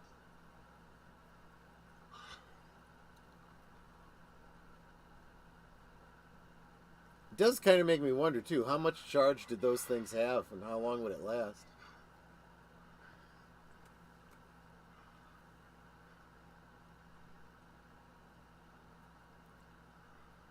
I think it'd be cool to have, like, make a prop replica that actually would do the little discharge of... I've seen them. I've seen them. That'd be so cool.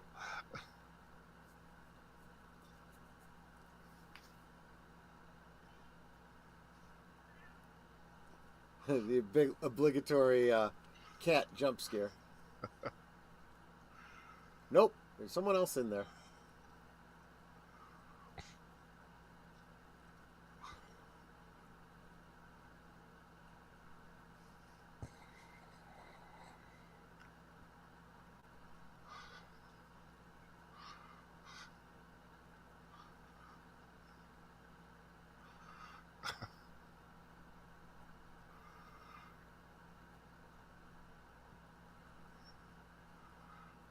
Peter Ustinov. Yeah. I love Peter Ustinov.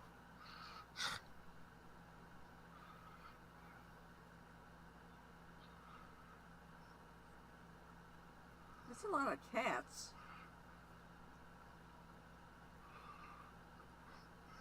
Yeah, I think they just happened to, like, be there. I mean... I read something about the cats. It's not like they have any natural predators.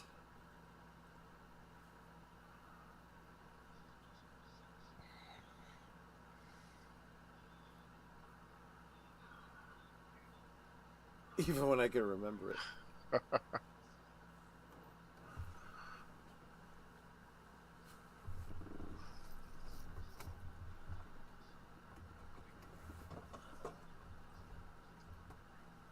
He has no idea what you're talking about.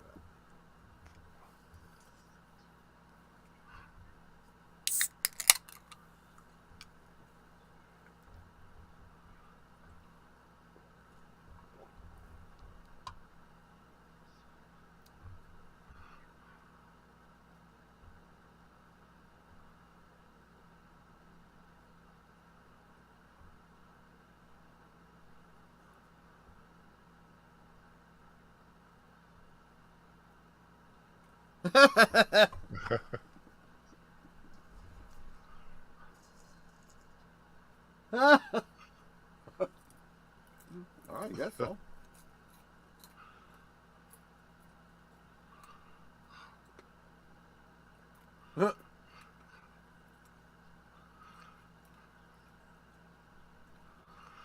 So,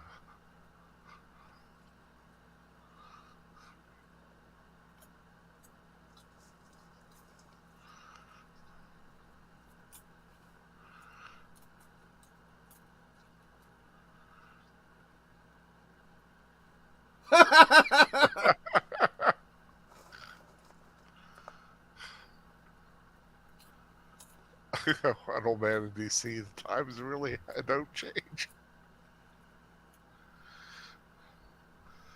I'd giggle too if JD had to reach up and touch my Right? wrinkles.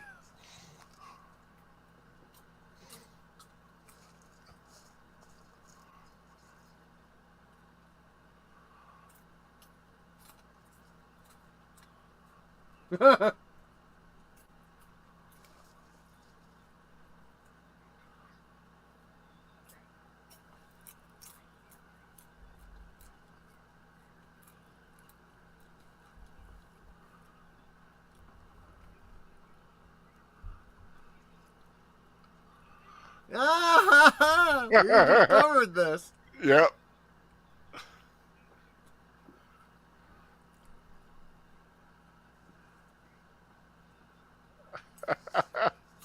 Nice little link back to last week. Yeah.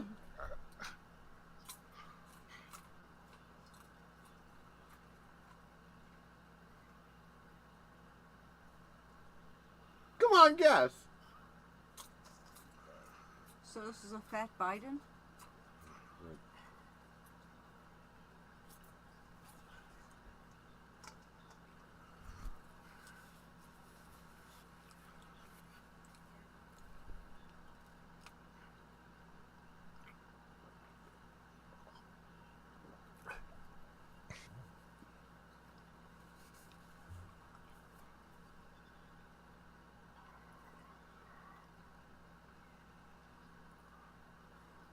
A wretched hive of scum and villainy. So the cat and the old man scene lived on the set. To ease the boredom, Ustinov made cat drawings for Jenny Agutter. One was called Catastrophe, featured a squished cat, and another was a zombie cat titled Cat Atonic.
Uh-huh.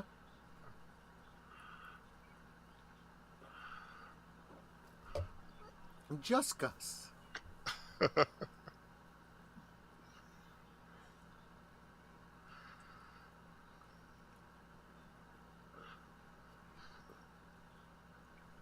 It's only fair.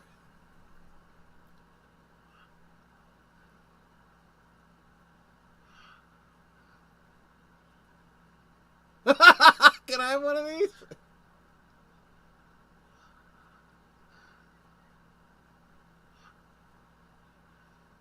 Well, that's just not fair.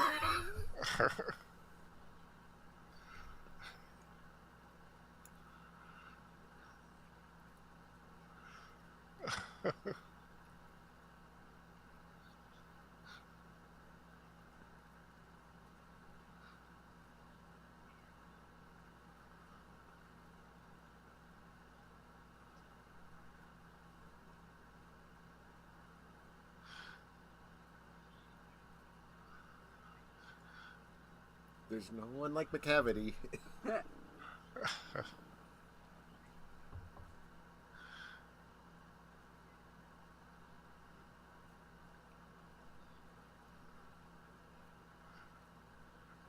you realize how the universe had to sync up?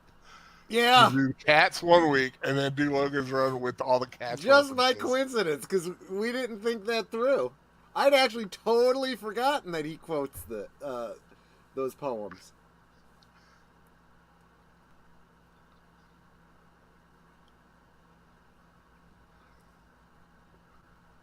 Yeah, it does. It comes full circle.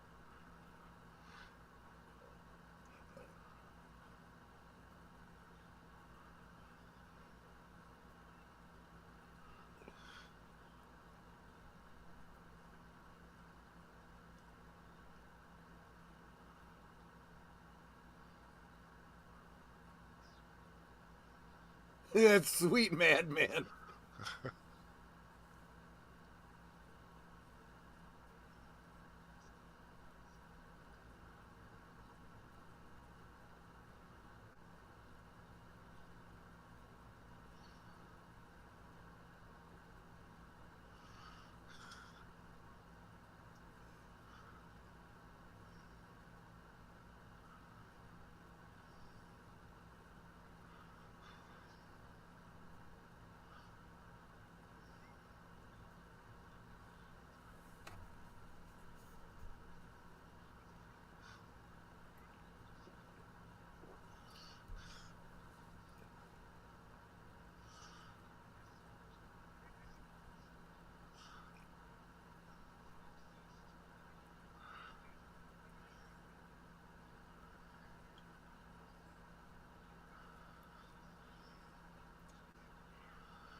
Leave her alone. Come here. This is the wisdom of age, right?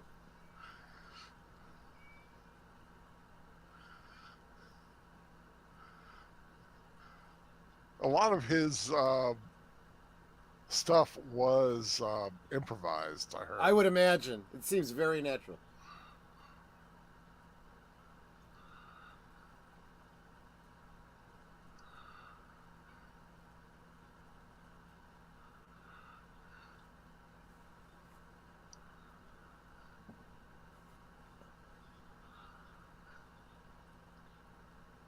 Uh-oh.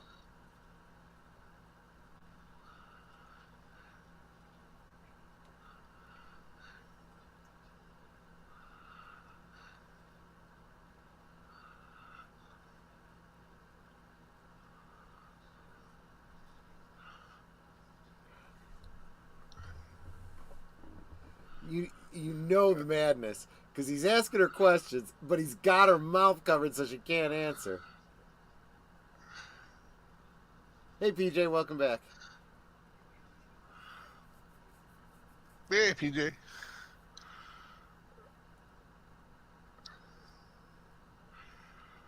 But I like how Francis blames her for basically taking his friend away. Right.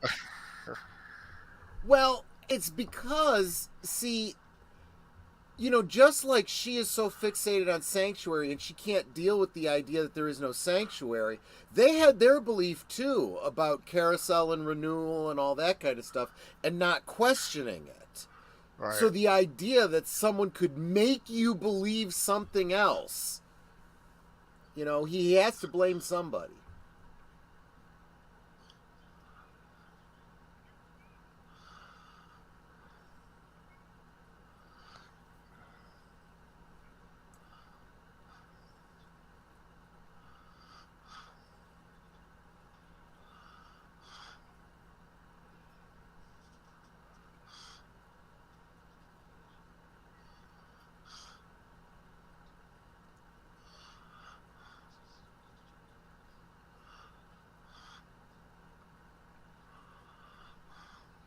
Well, show him yours. Right?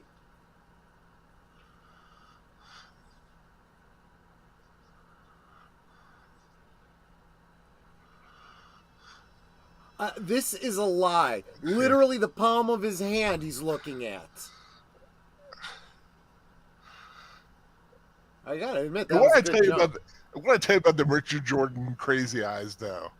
Yeah. He has the perfect look of a crazed individual.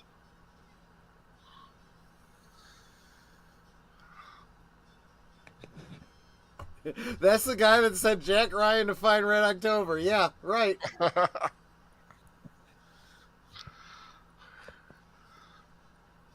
And Jack Ryan had to say there is no sanctuary.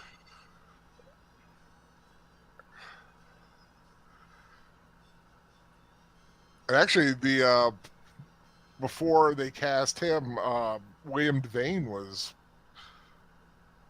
going to play Francis.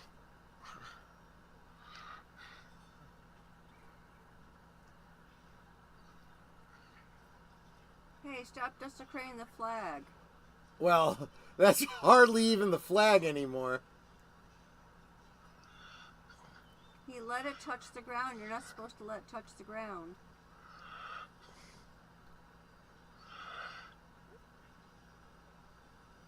We need the Star Trek fight theme here. That'd be good. Yeah, exactly. Da, da, da, da, da, da, da, da, da.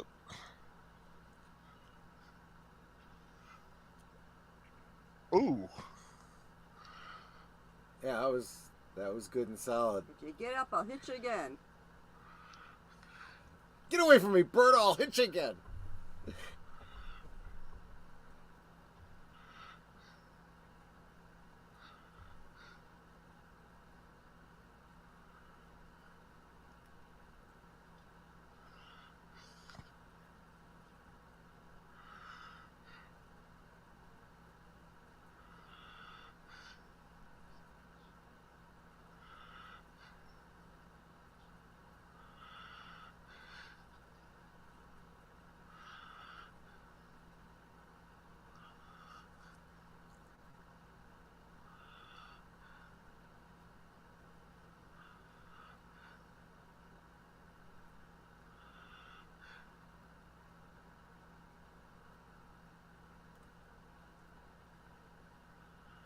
I mean, I guess technically that's true.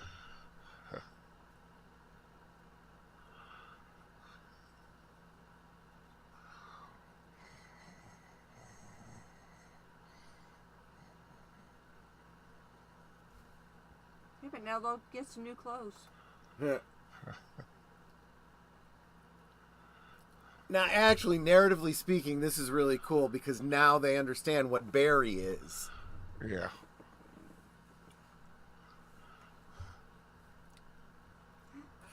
I love Austin Powers' boss. Yeah, exactly.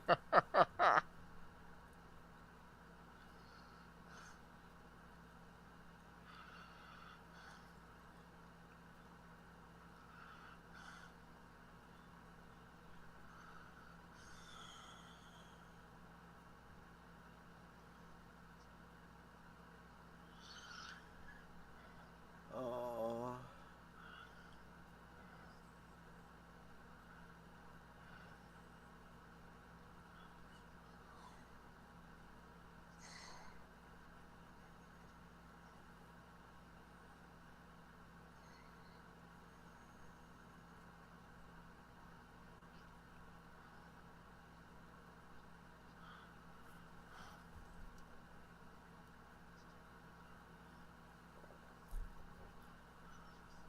We'll show them.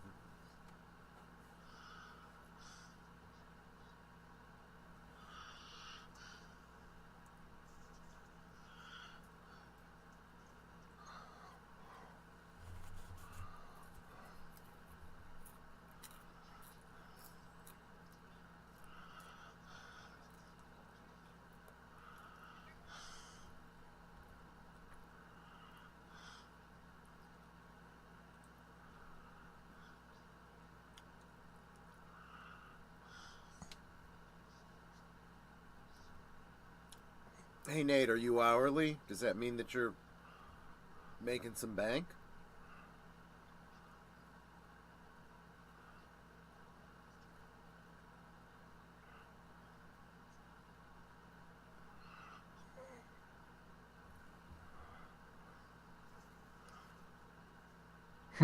Save society or be alone forever with Jenny Agutter. Tough choice. Well, the fact is, there isn't even really a choice. Yeah. Because she's right. He can't go back. He will be killed. He's not getting those 4 years back.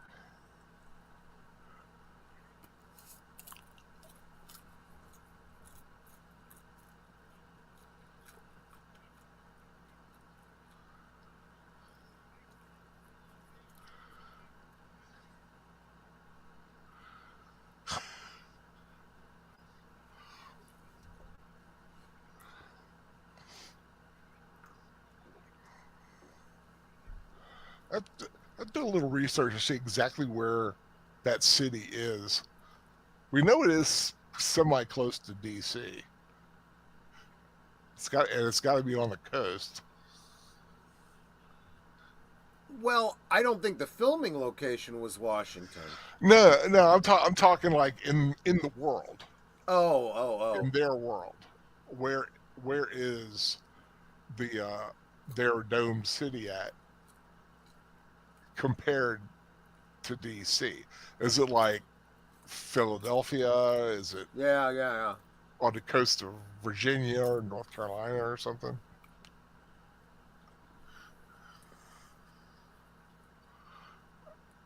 Yeah, but now who's going to take care of the cats? Cats could take care of themselves. They're eating mice and rats and stuff.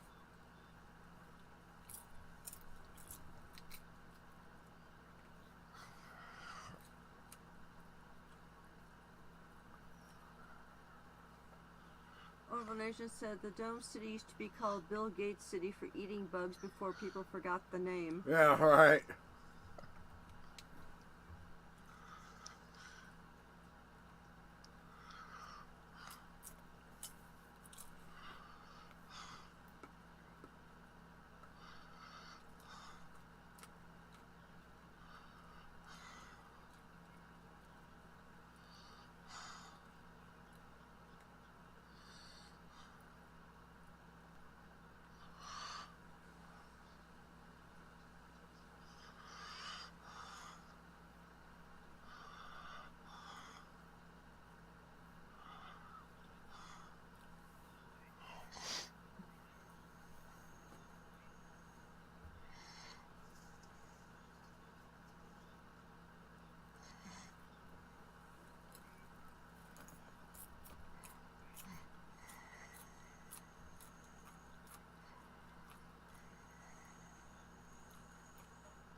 But after I came along, oh yeah.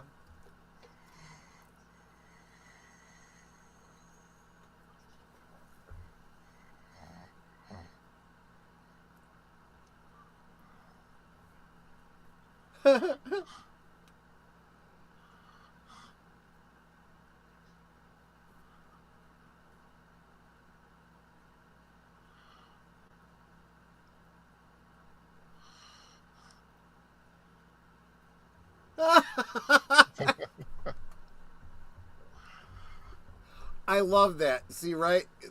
Essentially, they've just, traded vows, Yeah. right? And there he is as a witness, Oh, look, they're going to see the Statue of Liberty. Tell me that is not the same beach.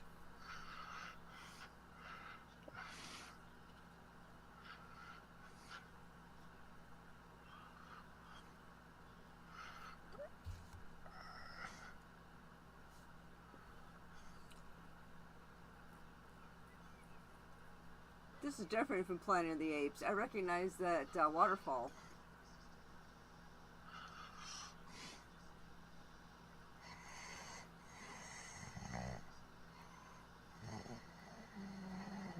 Why don't you just go back in the same way you came out?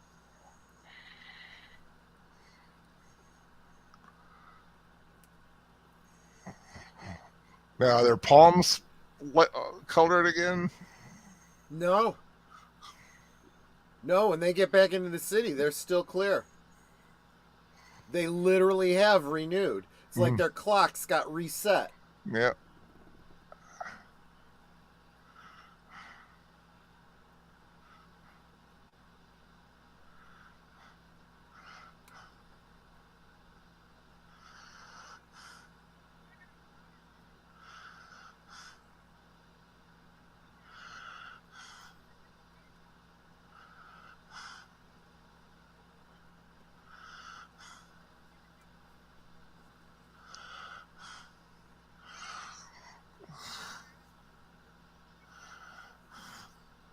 Well, as many as we can, anyway.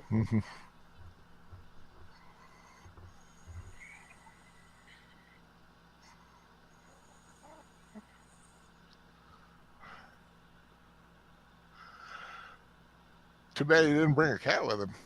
Right. Oh, yeah, well, the cat probably would not respond too well to this. Right? I don't know, Mischief liked water. Yeah, but probably wouldn't have liked diving in and swimming underwater like this.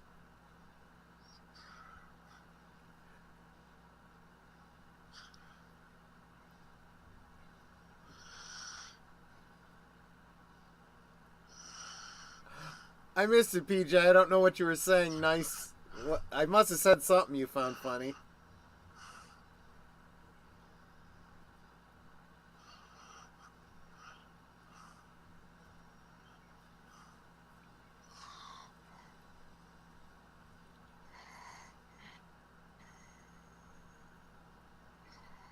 I'm getting out of breath. It's like watching a playthrough of Subnautica. I'm running out of air. Got to surface. Oh, the Statue of Liberty. Yeah, it seemed obvious to me.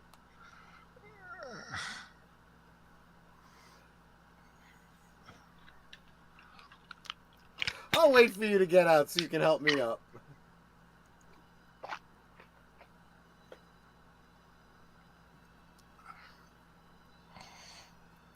He was referring to the Statue of Liberty that you said. Yeah.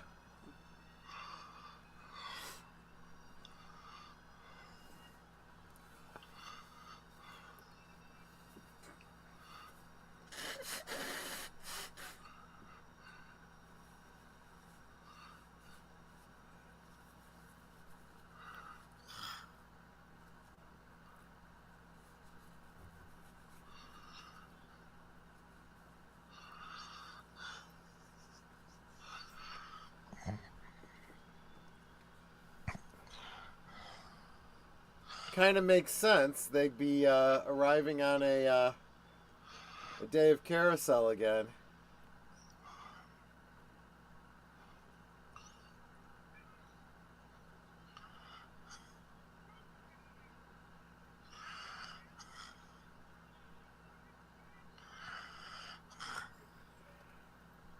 Now he sounds like he's crazy.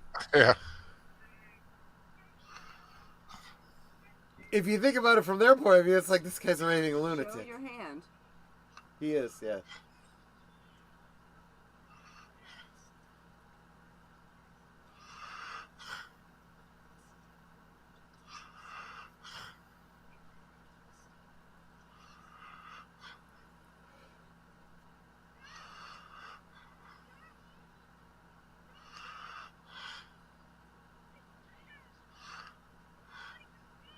So I guess it's been 24 days.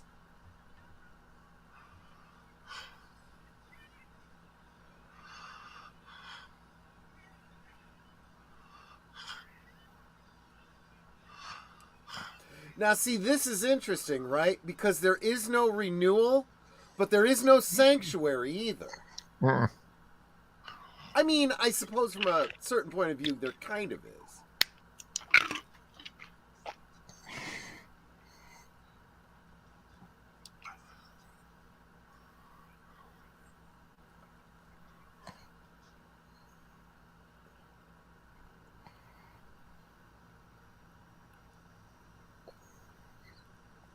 What's surrogation? Yeah, it's like a mind probe.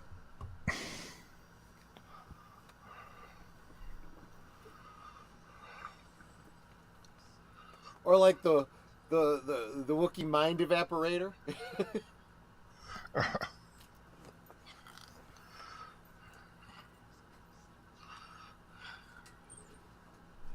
Yeah, these holographic, what do you call it?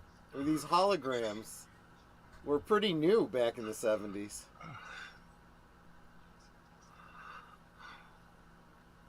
Yeah, we were talking about that.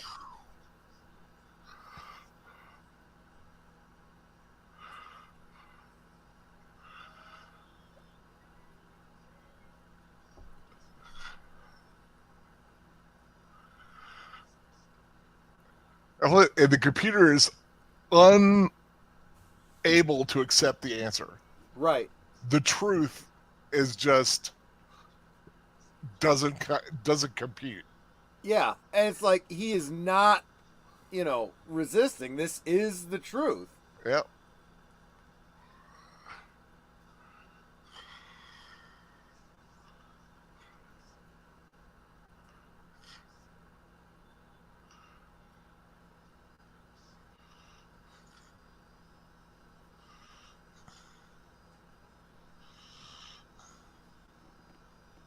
Now, now I'm getting like these vibes of Wall-E, where people are realizing that their self-contained world was sheltered and something bad happened outside.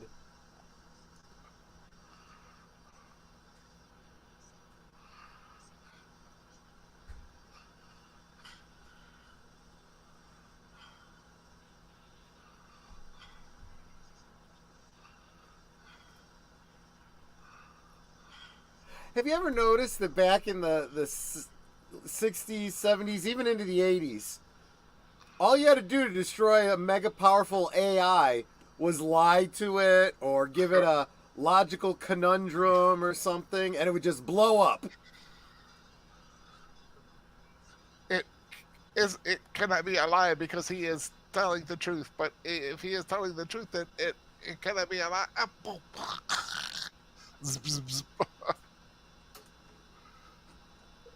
It's like the computer is just unwilling, unable. But yeah, to deal with modern computers would just be like error, and then that's it, and then just continue on about its business.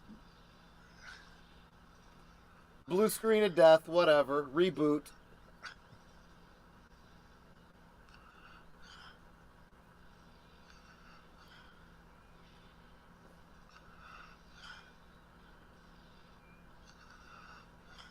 He's just blowing up everything.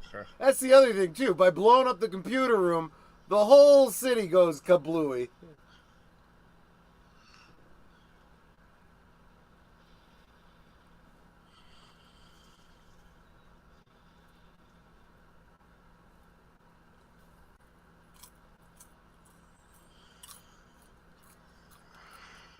Jor-El did try to warn you.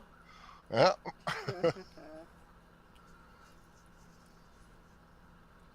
Now only the people frozen in the Phantom Zone are going to survive.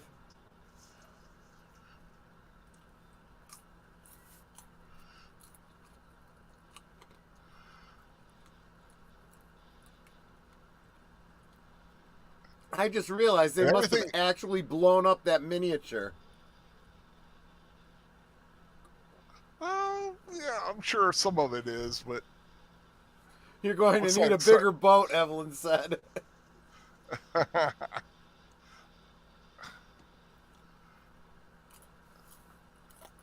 Some of those lighting effects are pretty sweet. It almost looks like an aurora, like a plasma bomb.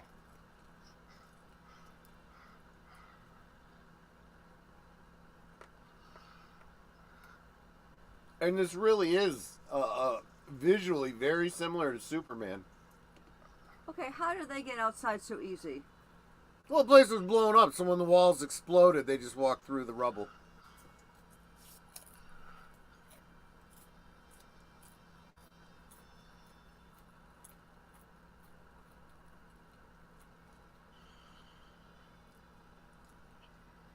Another railing kill, right. PJ, yes, they have anti-grav technology, but they only use the anti-grav technology to kill people or clean up the dead bodies. I know there was another movie released right around this time that was very similar to Logan's Run. I just don't remember what it was called, but it was pretty much the same premise. Silent Running? I don't remember Silent Running. I'm not even sure I saw it. Because just like around the time that they had Grizzly Adams, they had another, Well, there was a TV series based on it. I got the discs here. Yeah, but there was Grizzly Adams, and then there was another movie that were done right around the same time. Both wilderness guys, both living in the wilderness. Yeah. I get a kick out of this. She doesn't even ask. I like this is a little... He's like, I'm going to have people touching me all the time. I want to know where he keeps getting all those nuts.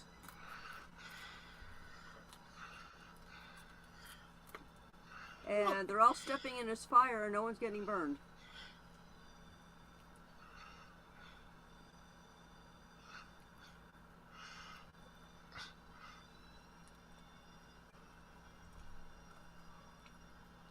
And I like it. The girl at the end there, Ashley Cox, was simply known as the timid girl.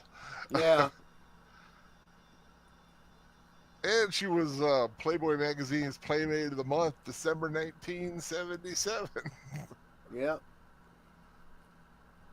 Oh wow, she was in Drive-In, The Nude Bomb, King of the Mountain, Looker, and Night Shift. So now the premise, as I recall it, for the series was that Jessica and Logan continued trying to find sanctuary. None of this ending part happened, and they were continuing to be pursued by Francis. Yeah, I'm trying to remember. Let me see. Yeah, Gregory Harrison and Heather Menzies. The series maintains the basic premise and visual style of the film in that Logan and Jessica have escaped from the City of Domes, so they will not have to die upon reaching the age of 30. It differs from the plot of the movie in various ways, depicts Logan and Jessica on the run in each episode in various locations on future Earth, as they search for the mythical place known as Sanctuary. I remember that Assisted each episode by an android called Rem, played by Donald Moffat. Yep. And what was really interesting was, I want to say it was Mego that had the action figure rights for it, and the Rem action figure had a hand that was like a mechanical claw.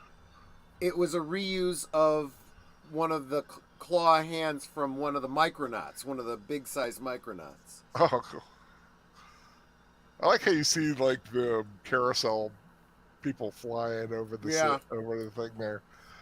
There's a certain amount of creepiness to it. That was Logan's Run, 1976, a year before Star Wars came out. This is what sci-fi looked like. I love it. It's just yeah, right. Yeah, related to last week's rewatch of Cats, which is pretty interesting. I don't know how we can wonder how we can link it to Cellular, like the 7 degrees of rewatch. Well, I don't know. We'll have to watch Cellular and see if something stands out. Somebody meant like Michael York suddenly is in the background or something. I don't know. Maybe someone has a cat as a pet or something like that. Someone's eating a nut. Yeah, there you go. But yep, that is Logan's Run. Really had a lot of fun watching it. It's been a while since I had seen it, and it really does hold up. It does. It doesn't look dated. I mean, you can look at a lot of sci-fi and it looks dated. And I think there's only one scene in the entire thing that kind of has the little number changing thing when he's at the face, right? The new face people. It kind of, instead of a digital display, it's one of those ticker displays. Yeah, it's like trips and everything like that. I gotta say, my mom had a clock radio with that kind of. It was like a dial. I did too. Yeah. And I was amazed by that, because I would watch it and you'd see this little prong that would come up, and the card would flip down, and then the thing would slide back down again. And I'd be like, how does it do that and just get one and not like a bunch of them or whatever? It was just, the engineering behind it was amazing. Mm-hmm. Yeah, I had one, and just see it go flip.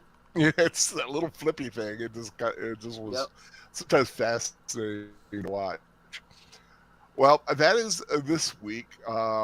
Next week we're going to be watching Cellular on Netter's network, and the next rewatch.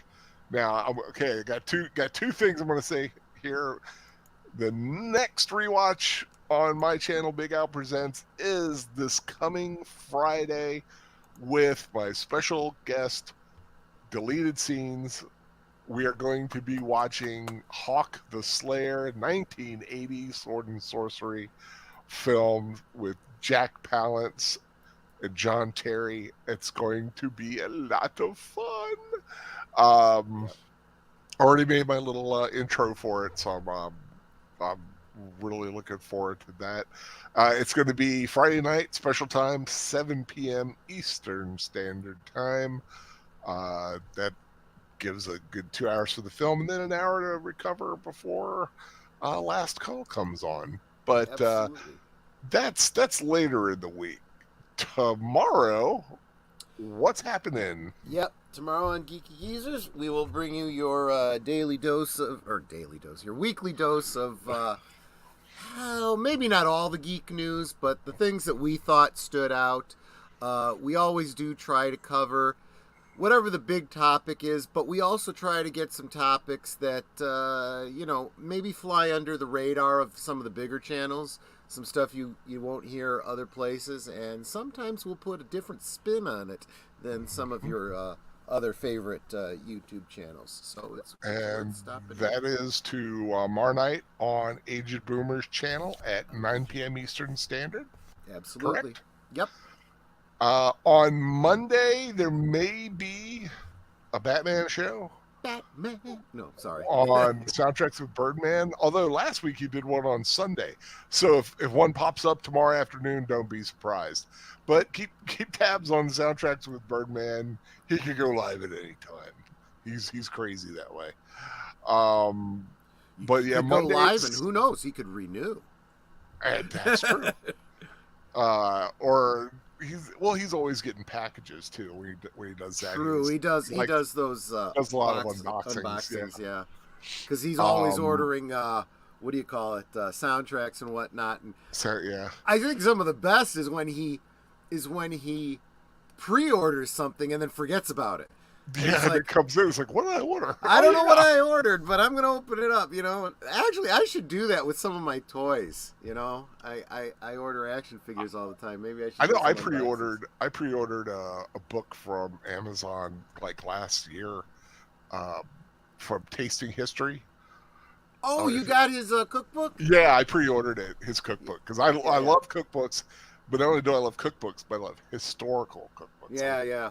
Cookbooks with historical. I love the fact that he does the best he can to do a recipe that's accurate, and when he can't, he does his best to explain what he's guessing and how he reasons this is close. I like that. Yeah, but he's got a lot of fun stuff on it. I really like. I just love that concept of tasting dishes from different aspects of history with the real ingredient as much as he can get it. I mean, he's made garum before, which is I think awesome. But back to what's coming up. Like I said, keep Soundtrack with Birdman on Monday. Anything else on Monday on your end? Probably. No, not that I'm aware of anyway. Anything on Tuesday? I think that Mr. Matchstick has some sort of a weeby type of anime thing, but I'm not involved in that. But if that's your bag, check out Mr. Matchstick for that. And, you should probably be subscribed to him and have the notification on anyway, just to keep up with him. Wednesday, right now, as far as I know, Soundtracks with Birdman is planning on having a rewatch of Congo.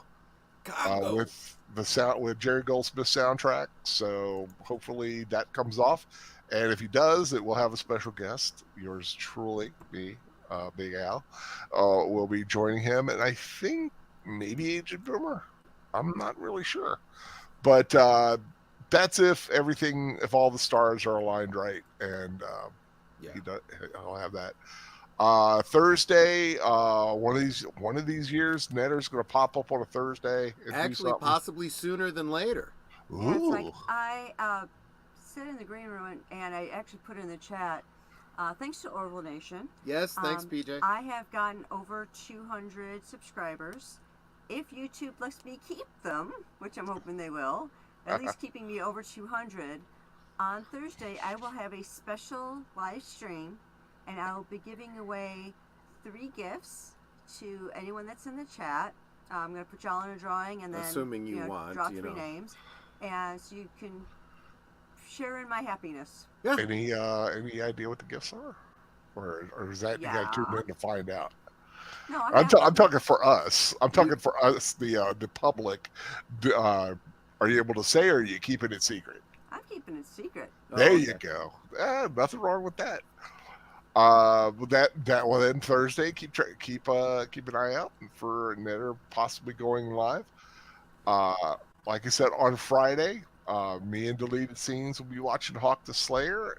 Please, would love to see you for that. And later that night, of course, I did not realize that you were going as early as you are. So it's entirely possible that it could be a real busy night for me, because if I make it to the chat, to watch, Hawk the Slayer with you guys, at some point I'll bow out because I'm going to be going and hanging out with Arwen Avalon.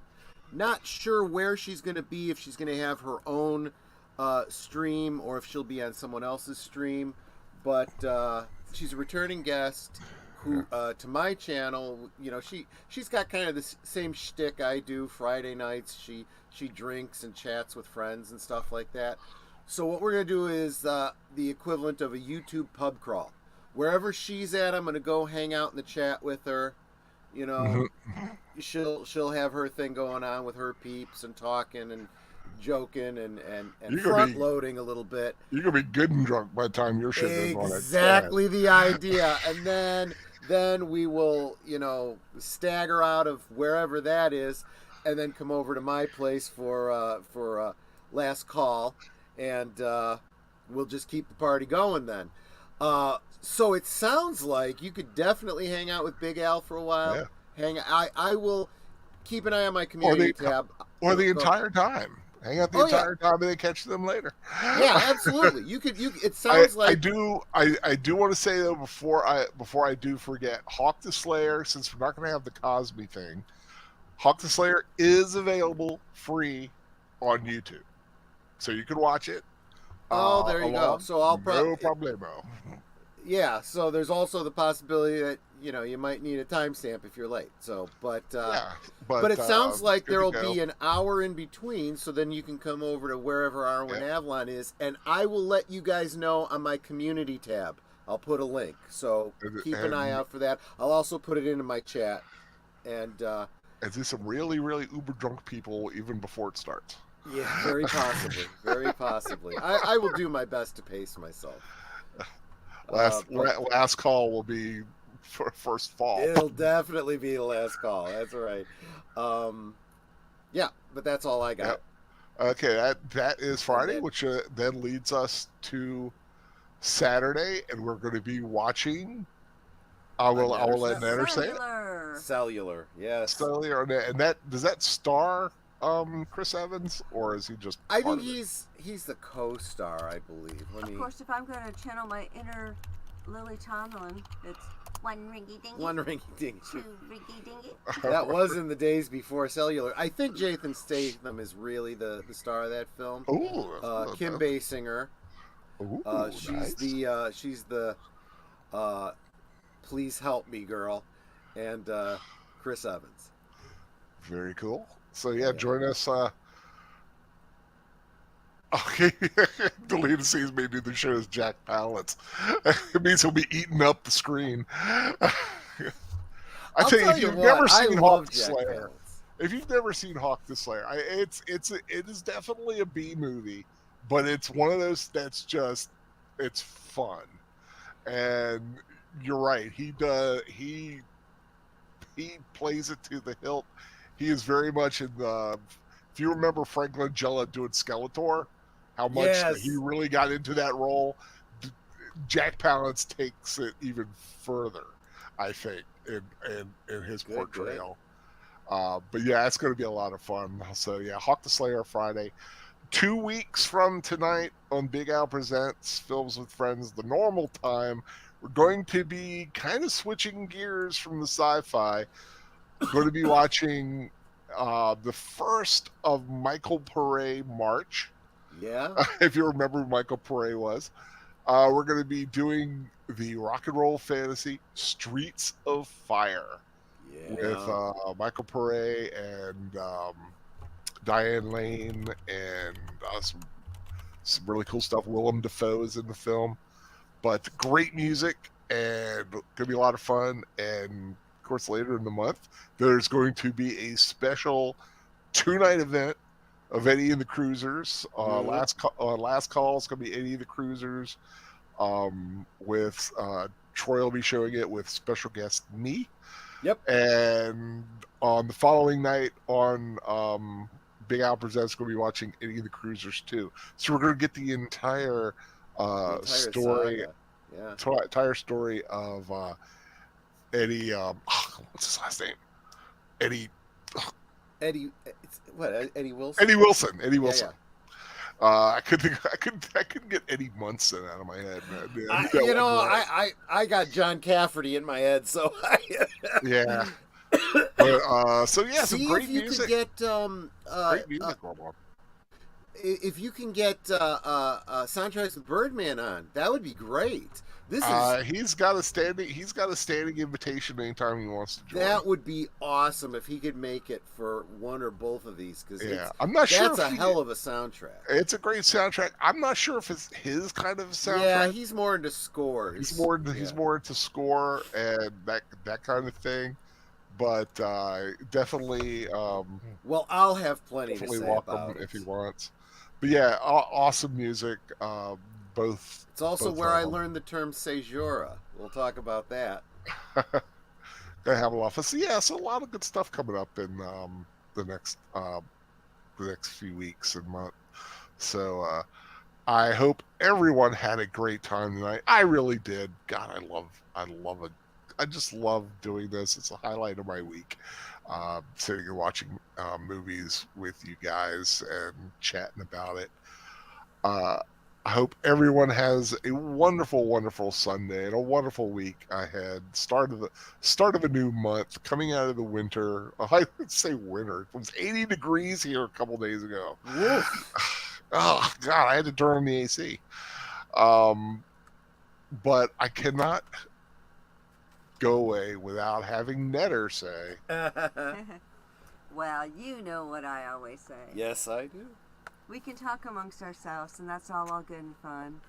But it's so much more fun when you guys are joining us in the chat. You're dropping your comments, your questions, just being goofy. And it seems like we're all in the same room together, not separated by miles and miles. And that's like the best part of hanging out with friends.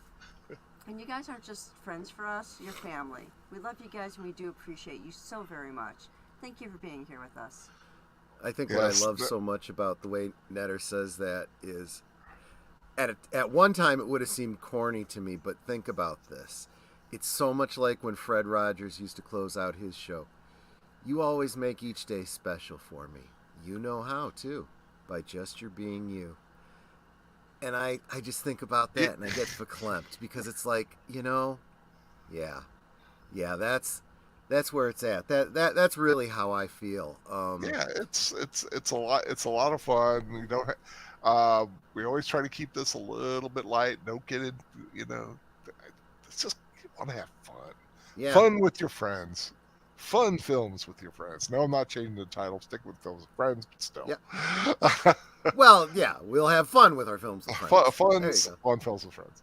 Okay, take care, everyone. Like I said, Friday for Hawk the Slayer, 7 p.m. Eastern Standard Time, special date and time, deleted scenes. I am looking forward to it, my friend. I got to figure out how to get you the link when we finally go.